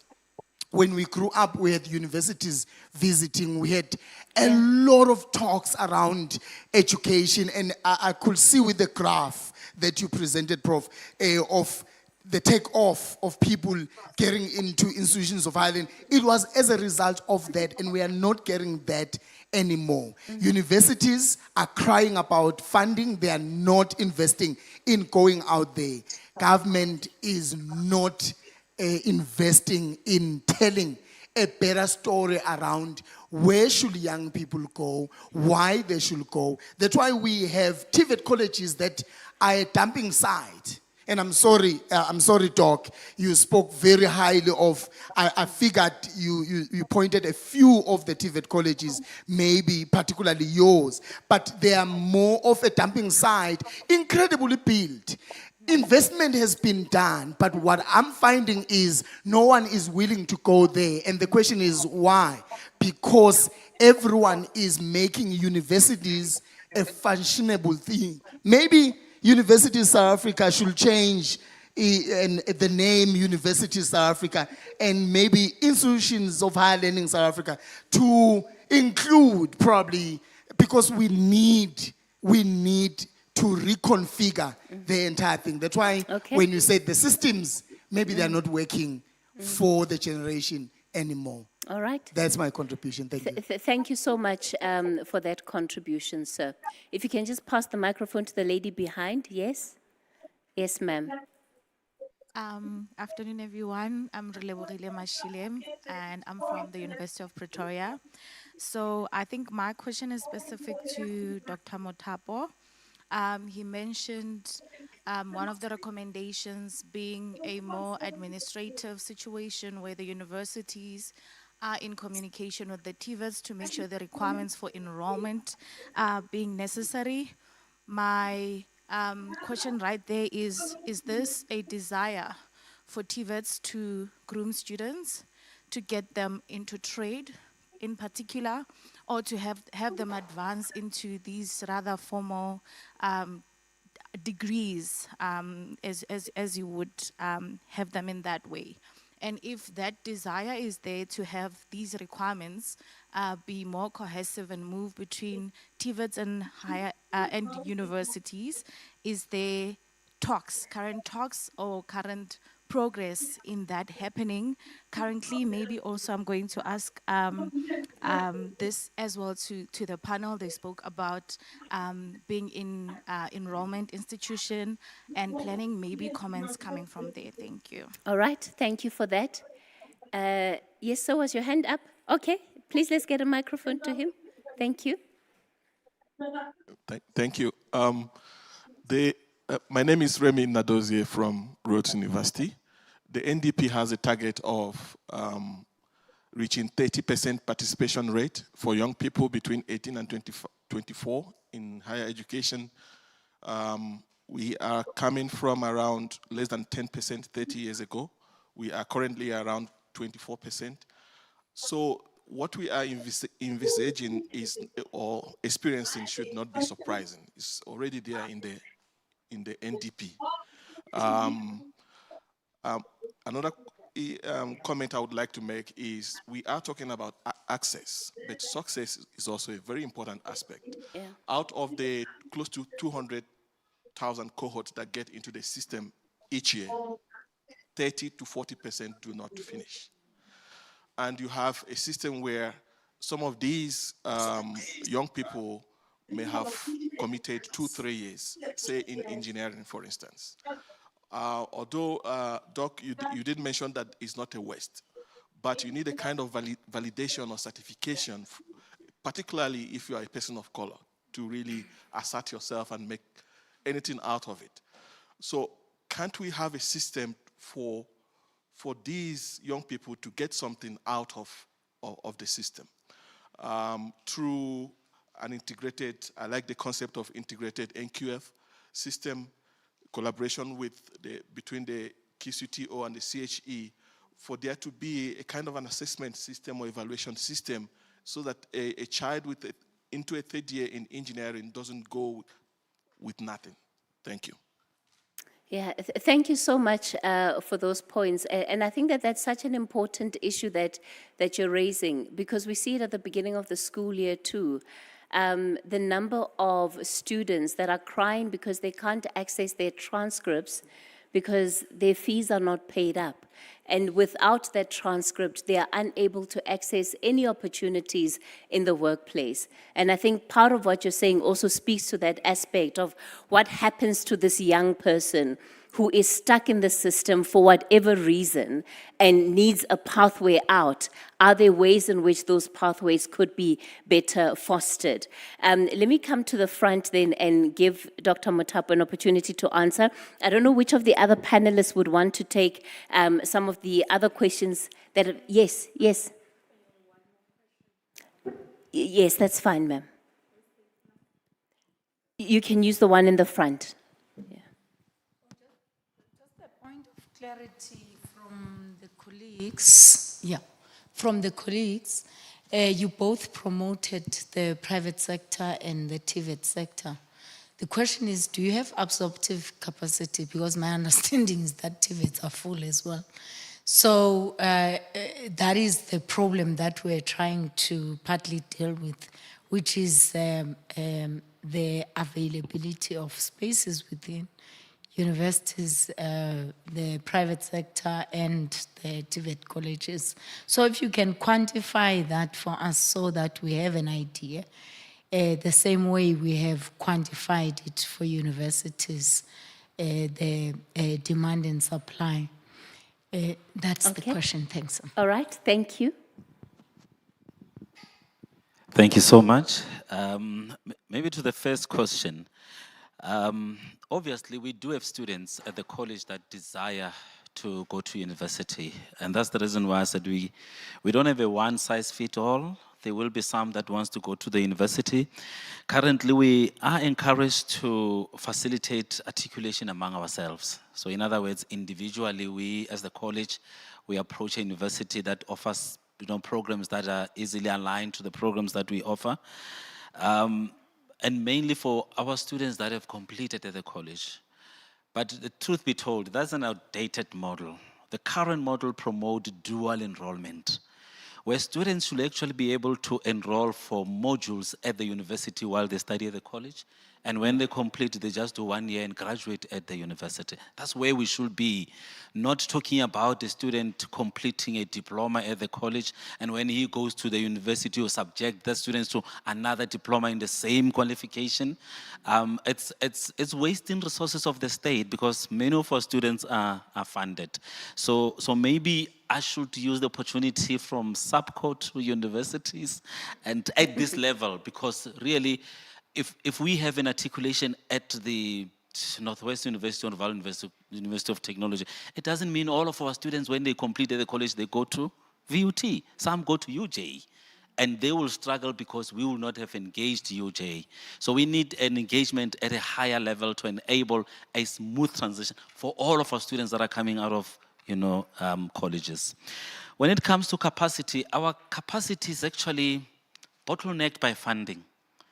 So each and every year, government is telling us, don't increase numbers. That's what they're telling us. And they're even saying, if you take more, you're on your own. So you will find councils of TVET colleges putting aside money for over-enrollment. And then they come again and say, also ensure that those students are receiving allowances of accommodation, living allowances. So we are bottlenecked by mainly, funding. Thank you. Karen, do you want to add to that? Capacity private institutions? I am going to lie if I give you a number, but I can tell you that you only have to look at the news at the moment and see how Stadio is building a brand new campus, this one is building a brand new campus, this one is expanding. I think the private sector is sitting ready to absorb the excess because we read what is happening in the country, and obviously that's an opportunity. So I think that you are going to see tremendous growth in the next 5 years in the private sector. There's a question here from Lucky that I want to add to that for you, Doctor. And it says, what prevents DHET from partnering with the private colleges or with the privates, given the limited capacity, low throughput, and retention rates in public institutions, notwithstanding the potential benefits of doing so, in your view? Maybe you should ask Diet. No, I don't think that there is a principle that prevents us from partnering. I think the things that stand between us at the moment is this whole thing about the institutional types. It is the matter of NSFAS and subsidies and so on. But in terms of working together to build a system, there is nothing preventing us from working together. And in fact, I think between SAPI and USAF, we have an MOU that we are at the moment between Chief and myself dusting off again so that we can see also how we can work together to promote unity in this sector.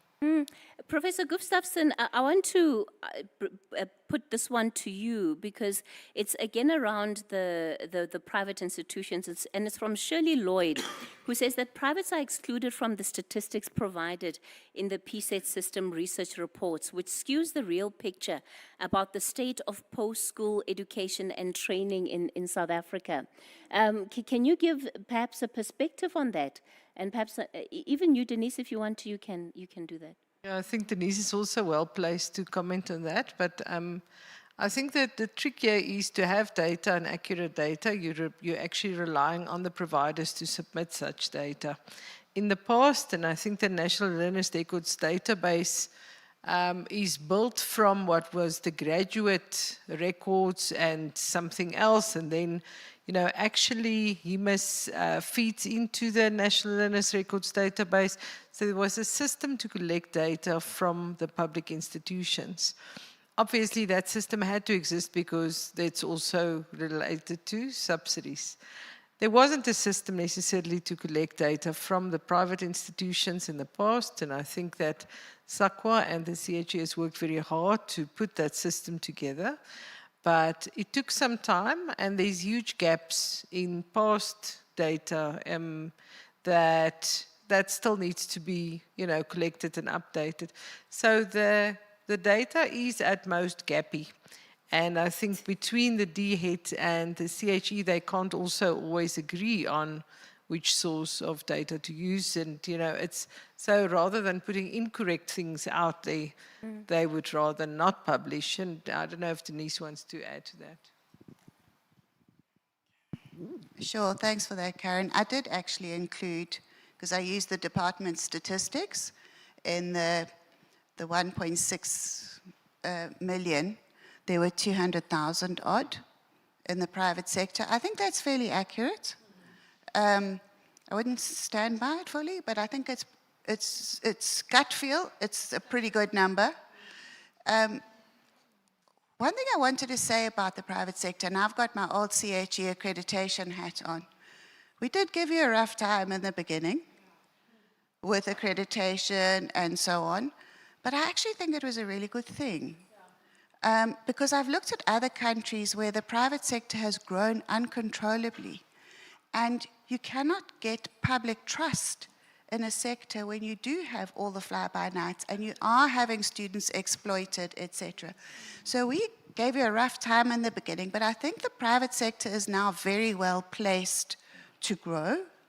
It's also gained a whole lot of public trust, and perceptions actually matter. So I think that's that, but even so, if you doubled to 400,000, it's not going to solve the problem on its own. Okay, so I want to come back through the ball to George. I really do think we need, if we are going to invest in anything, we need to invest in that sector. And we need to make it sexy to go there. It needs to be a destination thing. It's not a road into a university. We don't need more people coming into universities, essentially. It's got to be a thing on its own. And so I would spend, if I were a policymaker, first of all, I would do away with the nomenclature of the grade 12 bachelor and diploma pass, because if you don't get one of those, you think you're nothing. Or you must do that thing. That's the first thing I would want to change. Secondly, I would want to invest in a lot of education at school level about what you can do at a TVET college. And I can tell you something from UJ. We use a lot of social media, and the things that the students love are the success stories of individuals who came in with a hard background and made it against all odds, etc. Now, if I'm at school, I want to hear that story about the hairdresser who started her own business. Yeah. I want to see that on Facebook and whatever. That's not that expensive to get your social media influencers involved, understanding what you can do at those colleges and make it a destination. So not even really changing the numbers, but not having students there who don't want to be there, who's a second chance, whatever, who want to go somewhere else. No, it must be a destination. That's what I think, anyway.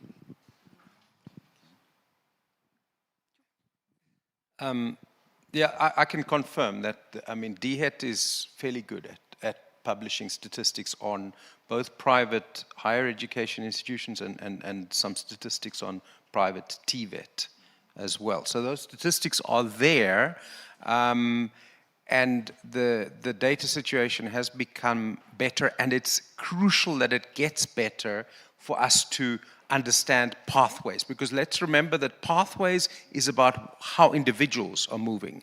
The totals that you can see in DHET's reports, they don't really tell us much about pathways. But I think there have been really important developments recently that we must keep an eye on, and it will help us to understand. Because if we don't have good knowledge about the problem, we're not going to be able to solve it. And I think one of the initiatives that's really important is CHE's current work on a kind of integrated system where you can track individuals. Obviously, this has to be POPI compliant, so that makes everything a bit more complicated nowadays. But it's possible to do those types of anonymized data systems. Treasury has initiated a system where actually anyone can go and you apply, you sit in a room, you have access to data that takes people from school through to SARS taxpayer data, all anonymized. But those kinds of opportunities, they sound very backroom and technical. Those are really important because they will help us to understand things better. The Treasury system is still going to bring in universities. Currently, it's schools and the labor market through tax. Thanks. I just want to read a contribution from Ruth Andrews, who says, break down the silos between universities, TVET, and community colleges. We need to build articulation pathways, movement from TVET to university. We need quality frameworks, credit recognition, and curriculum alignment. And I think it speaks to something that, Karen, you touched on, about one system that is fully integrated. So how do we get to that idea of one system? And can that one system, even if it were fully integrated, right? Even if the silos didn't exist, would it be able to accommodate the numbers that we're talking about today? And that's the key question. Does it solve the problem of hundreds of thousands of young people sitting in that NEET category? And that's what I would want our panelists to reflect on as we get ready to round the conversation up. I'm not liking the looks on your faces because it feels like we've been talking about ideas all morning and we come back to the same problem and our problem might not be solved. I don't know if Professor Roo is still on the line. Andre, are you still on the line?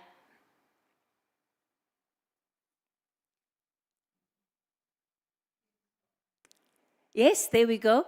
Do you perhaps have a contribution to that question before I come back to the panelists in the room? By the way, a lot of our delegates are saying thank you for your presentation. They found it very insightful in terms of what the future of work looks like in this country. So that's just, there are too many messages to read them all, but collectively there's a really big thank you. But if all of these factors we've been discussing are resolved, that you do have an integrated framework, right? That you do have greater support for private institutions, for TVET institutions, does it solve the issue that we're trying to do away with which is sitting with this high number of young people that are not doing anything? I don't, I'm not into the institutional, or I don't have much institutional tacit knowledge about these things. My gut feel would be probably not, but it could help a great deal. And I would go back to one of my earlier kind of observations, and that is, and I say this very carefully as a 40-year-long employee of a university, I think we sometimes tend to overemphasize the importance of universities and neglect other aspects such as the shorter courses, the self-employment idea.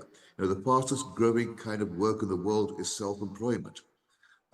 So I think that might be part of the solution, but I don't think there's one single solution. No, I doubt that very much. That I doubt very much. But I don't have enough institutional knowledge of the relationships and the silos, etc., to be able to give any meaningful response to that. Sorry. All right, thank you, Prof. Let me come back to the room and give our panelists an opportunity to reflect on that question as we round up our conversation. Does it solve the problem that we are trying to solve for? Do you want to go first, Karen? I can go since I have the mic. Yeah, I see everybody else is avoiding the mic. Avoiding it, so let me just bite this bullet. I think Denise is right. There is no one silver bullet. There is no one silver bullet. Even if private higher education makes 100,000 more spaces, they're not funded. So who's paying? Who's picking up the bill there? And we've heard that NSFAS is already struggling. If we go to the TVET college sector, who's funding? So we're again asking that question. And if we go to the private FET college sector, which is also in existence and, well regulated under the QSTO, there's a lot going on there, who's funding? So I think we bump our heads against certain realities.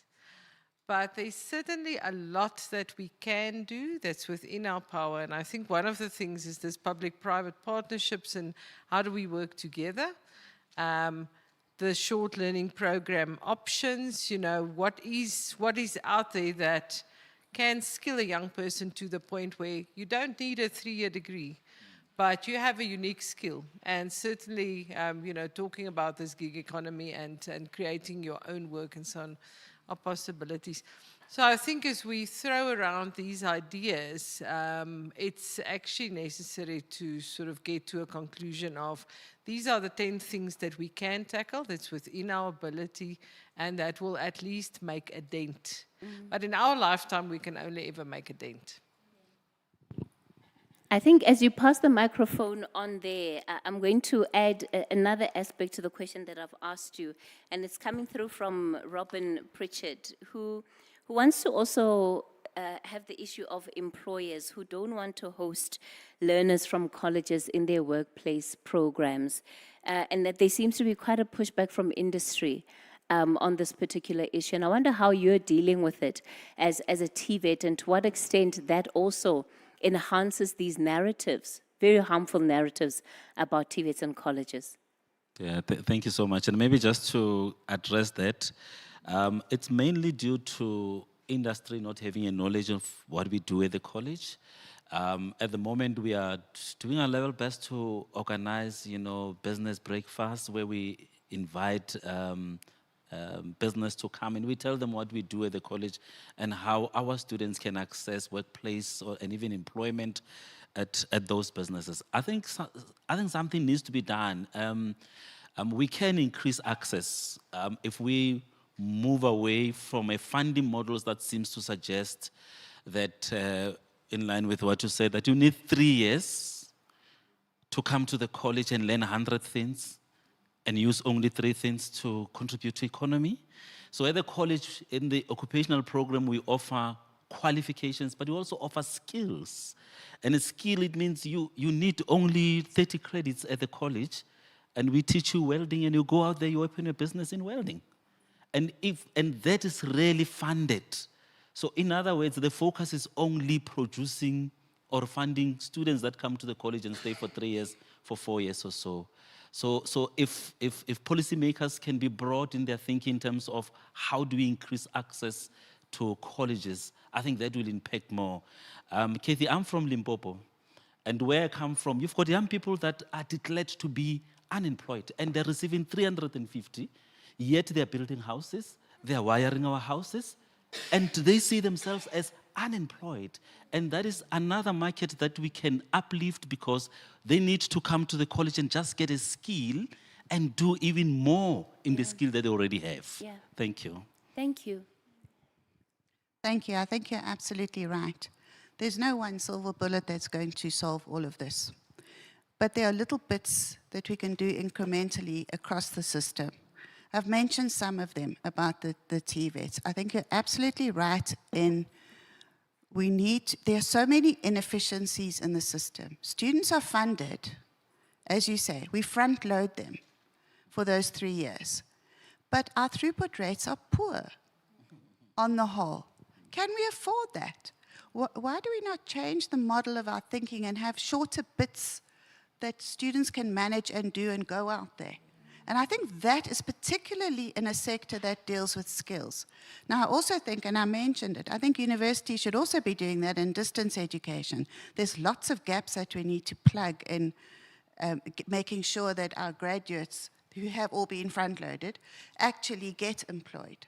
And I've mentioned some of those ideas. So I think it's that. I think as individual universities, we have to work really, really hard on improving our throughput rates. And that, I mean, for us, it involves lots of data analysis, seeing how many students are taking a full load in their first year, because if you're not going to finish on time.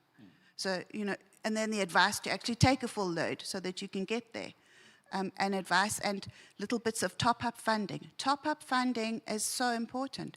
One of our reasons for students not finishing is because they are owing a little bit of money. Yeah. So, but funders and bursary people want to fund the whole degree or whatever, but actually you just need that little bit to get them out. So we do a lot of analysis to see how many of those can we actually get to complete. So it's about increasing efficiencies. It's about changing attitudes and perspectives about what you can do at a TVET. It's about changing the model of what we do there. As you say, I really do think it's about the skills and using distancing as well. To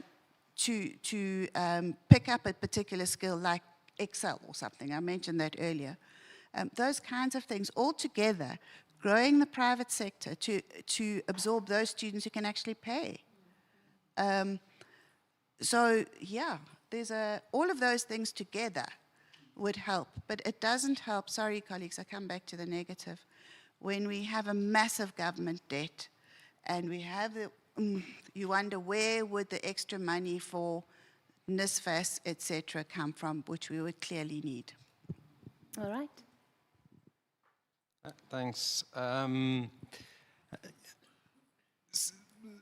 So I think a lot of the challenge relates to what comes out of schooling. Yes, one needs to organize things better in the post-school space, but I can see that we have made improvements in what comes out of the schooling system, and I think that has contributed to the growth, but that trend needs to continue.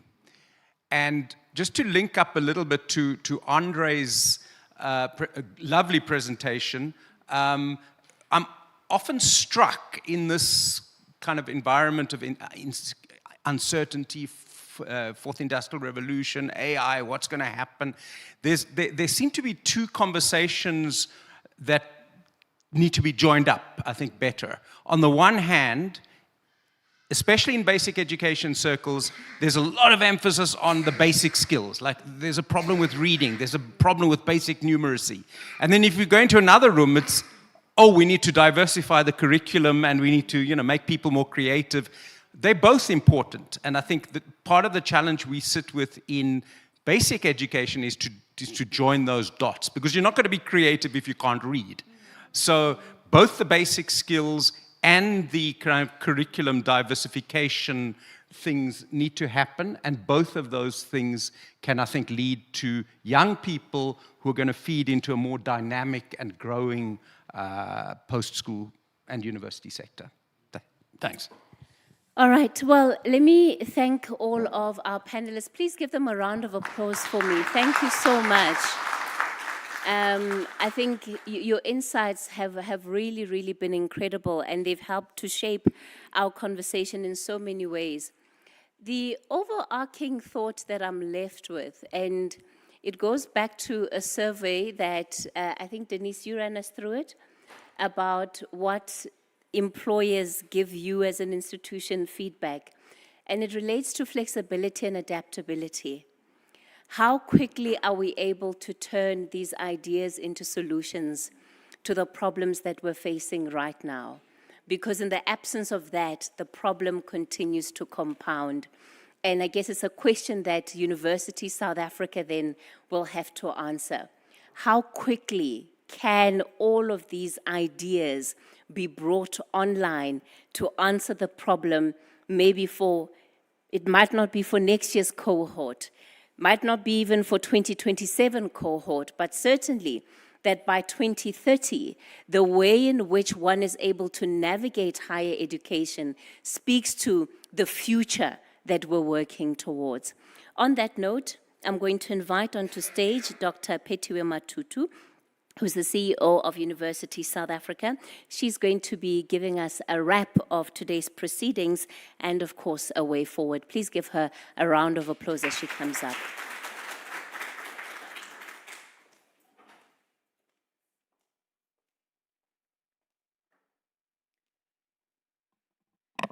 Well, I would like to thank the panelists for their insightful ideas, and also the audience that we have for their questions that they've posed and their ideas that they've put forward. Let me quickly summarize what has come out of the discussions, which I think some of us were not aware of in particular. There are those that perhaps I think we are aware of, but there are those that we were not aware of. So the first one, it's an issue of funding, which has got a big role to play in our inability to accommodate the students that we have coming from basic education. And what is emerging is that this has a lot to do with the increase in per unit contribution of our government to the student due to the NSFAS. So if you look at previously what we had versus what we have now, where students from financially needy backgrounds have to be funded fully for their studies without any kind of debt, without anything, that has increased the government contribution towards higher education enormously. So in trying to tackle or in trying to increase the numbers, that is what needs to be addressed. That's basically what Prof. Gustafsson was saying to us. And I think that's an area that we need to look at. The question is, how do we find a way of better absorption by perhaps reducing the per capita values that we provide to each and every student, and hence spreading the kind of funding that we have for higher education institutions. So if you look at universities and the restrictions that we have, what has come out and what came from Dr. Webstock is that the NSFAS provision is getting higher than the formula that we have for support. The the subsidies that we have at universities for support. And those subsidies are the ones which control the number of students that can be absorbed at any given year. So if we want to increase those students, it means that we have to increase those subsidies.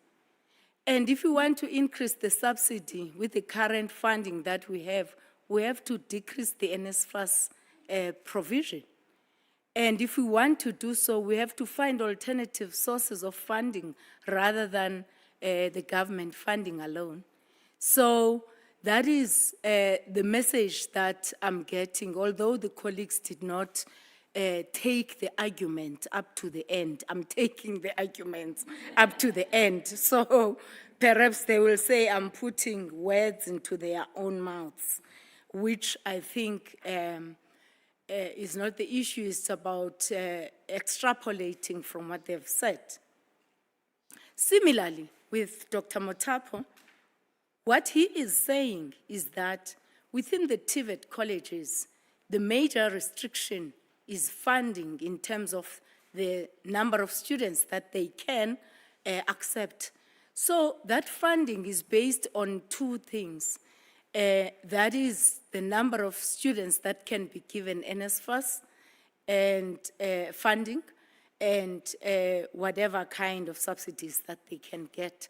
So if it's about that, one has to look at how best to spread the availability of support without having to fully perhaps fund students at TVET colleges, because that is what provides us with the limitation in terms of the numbers.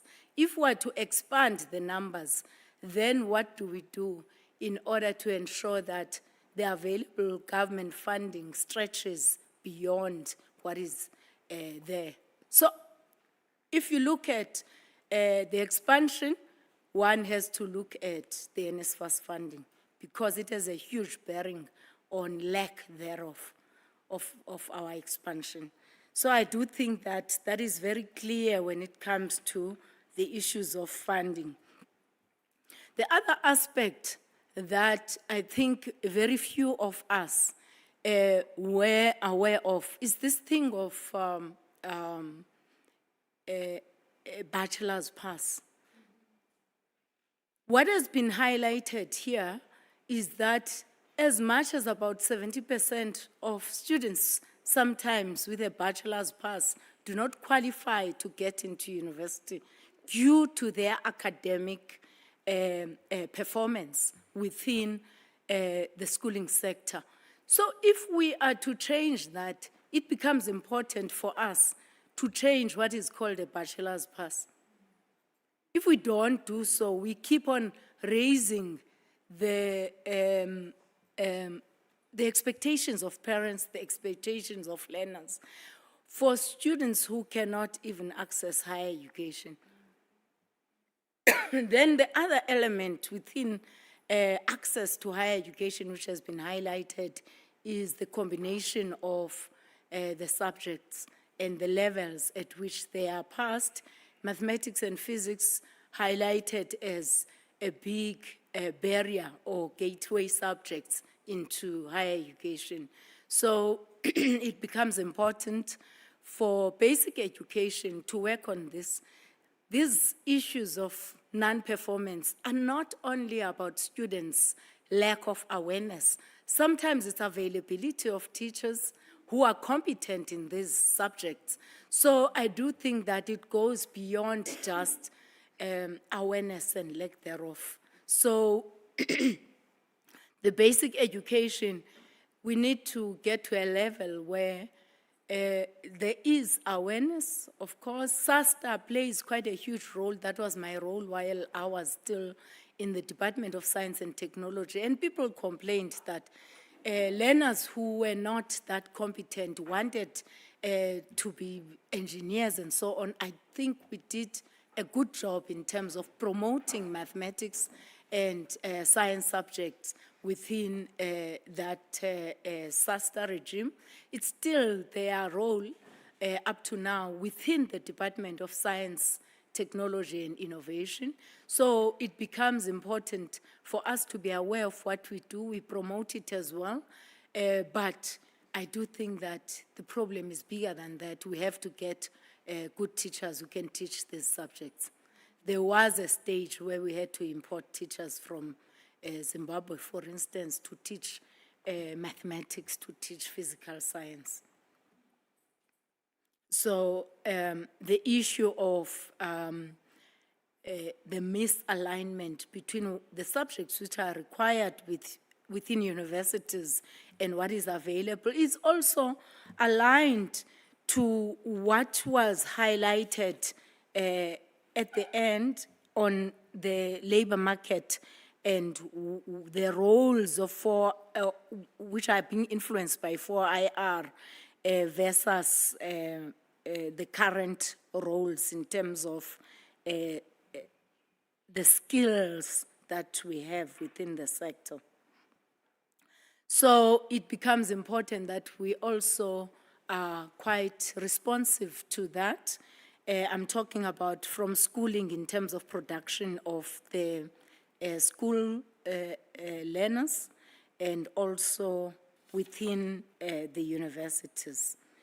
We saw distance learning as an option and as a possibility for expansion, and it has been mentioned that the initial costs are prohibitive, and also it has been mentioned that the university type of qualifications may not be the ones which are required by our market right now.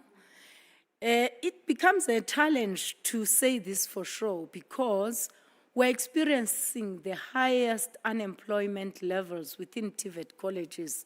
I'm talking about engineering, artisans.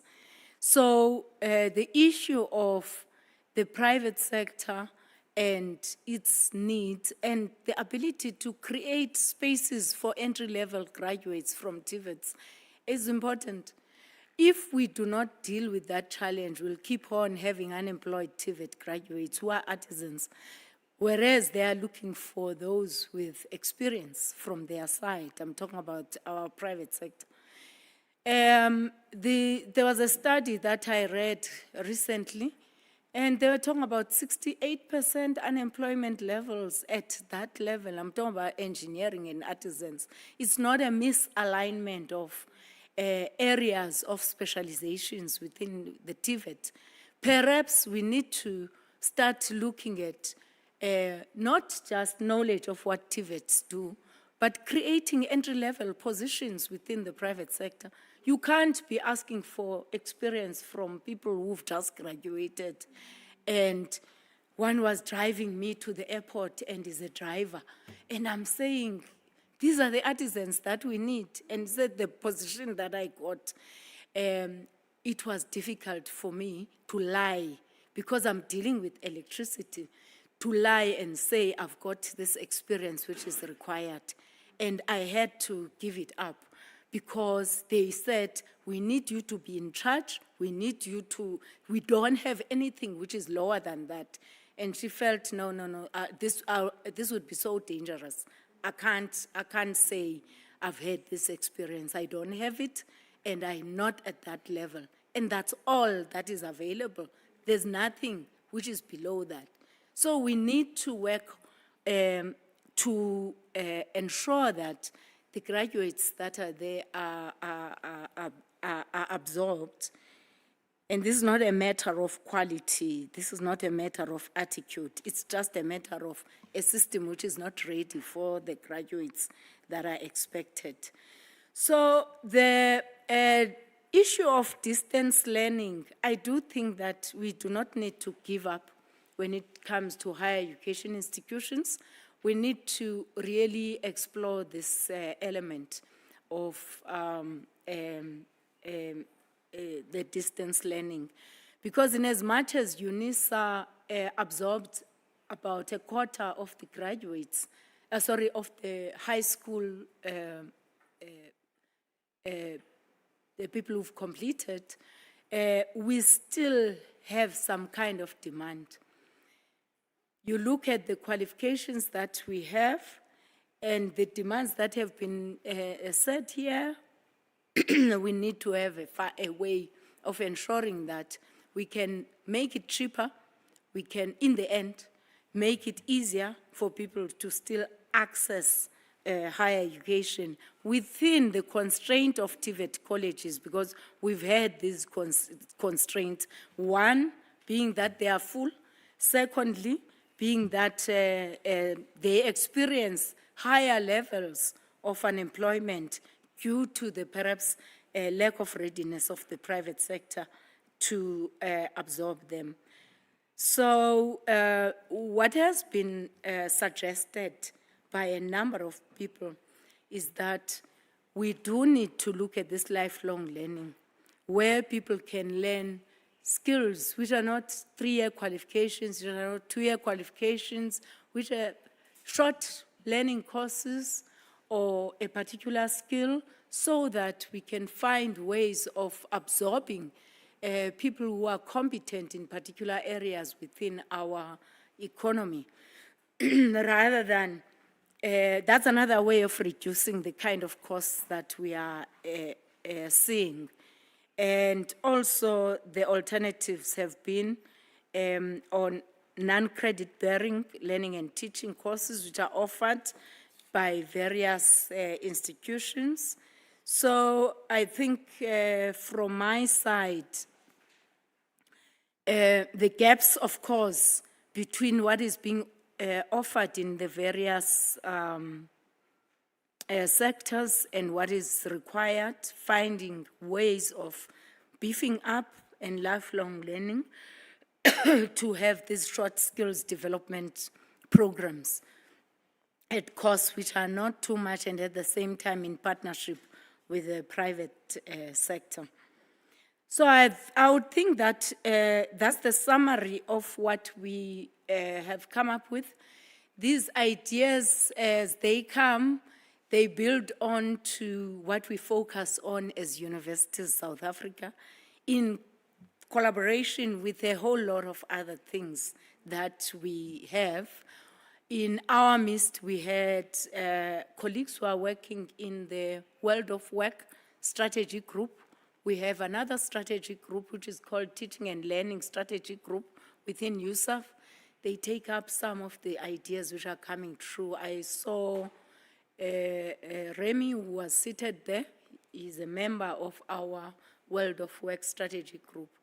Mr. Mabizela oversees all these strategy groups. So as time goes on and as the challenges come up, we will decide on which ones to pick up. Thank you very much.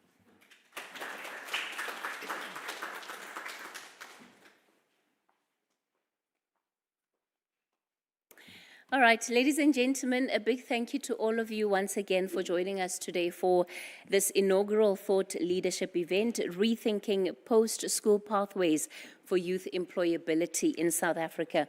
I hope it certainly provided a good foundation for this conversation to continue taking place in multiple ways in whichever spaces of influence and work that you do on a day-to-day basis. Lunch is going to be served outside, so that you just, when you walk outside, there's a venue on the left, there's a ramp that leads you there, and that's where all of us are going to be having lunch. Hopefully you'll be able to stay so that we can debate some of the things that we couldn't quite get to because of the limited time in here. I think that will be the final announcement. And from our panelists, is it okay for us to distribute the presentations that you shared with our panelists? It's a thumbs up from everybody. Wonderful. So we will distribute then those presentations to all of our delegates that have been part of the session. On that note, it is officially a wrap. Thank you.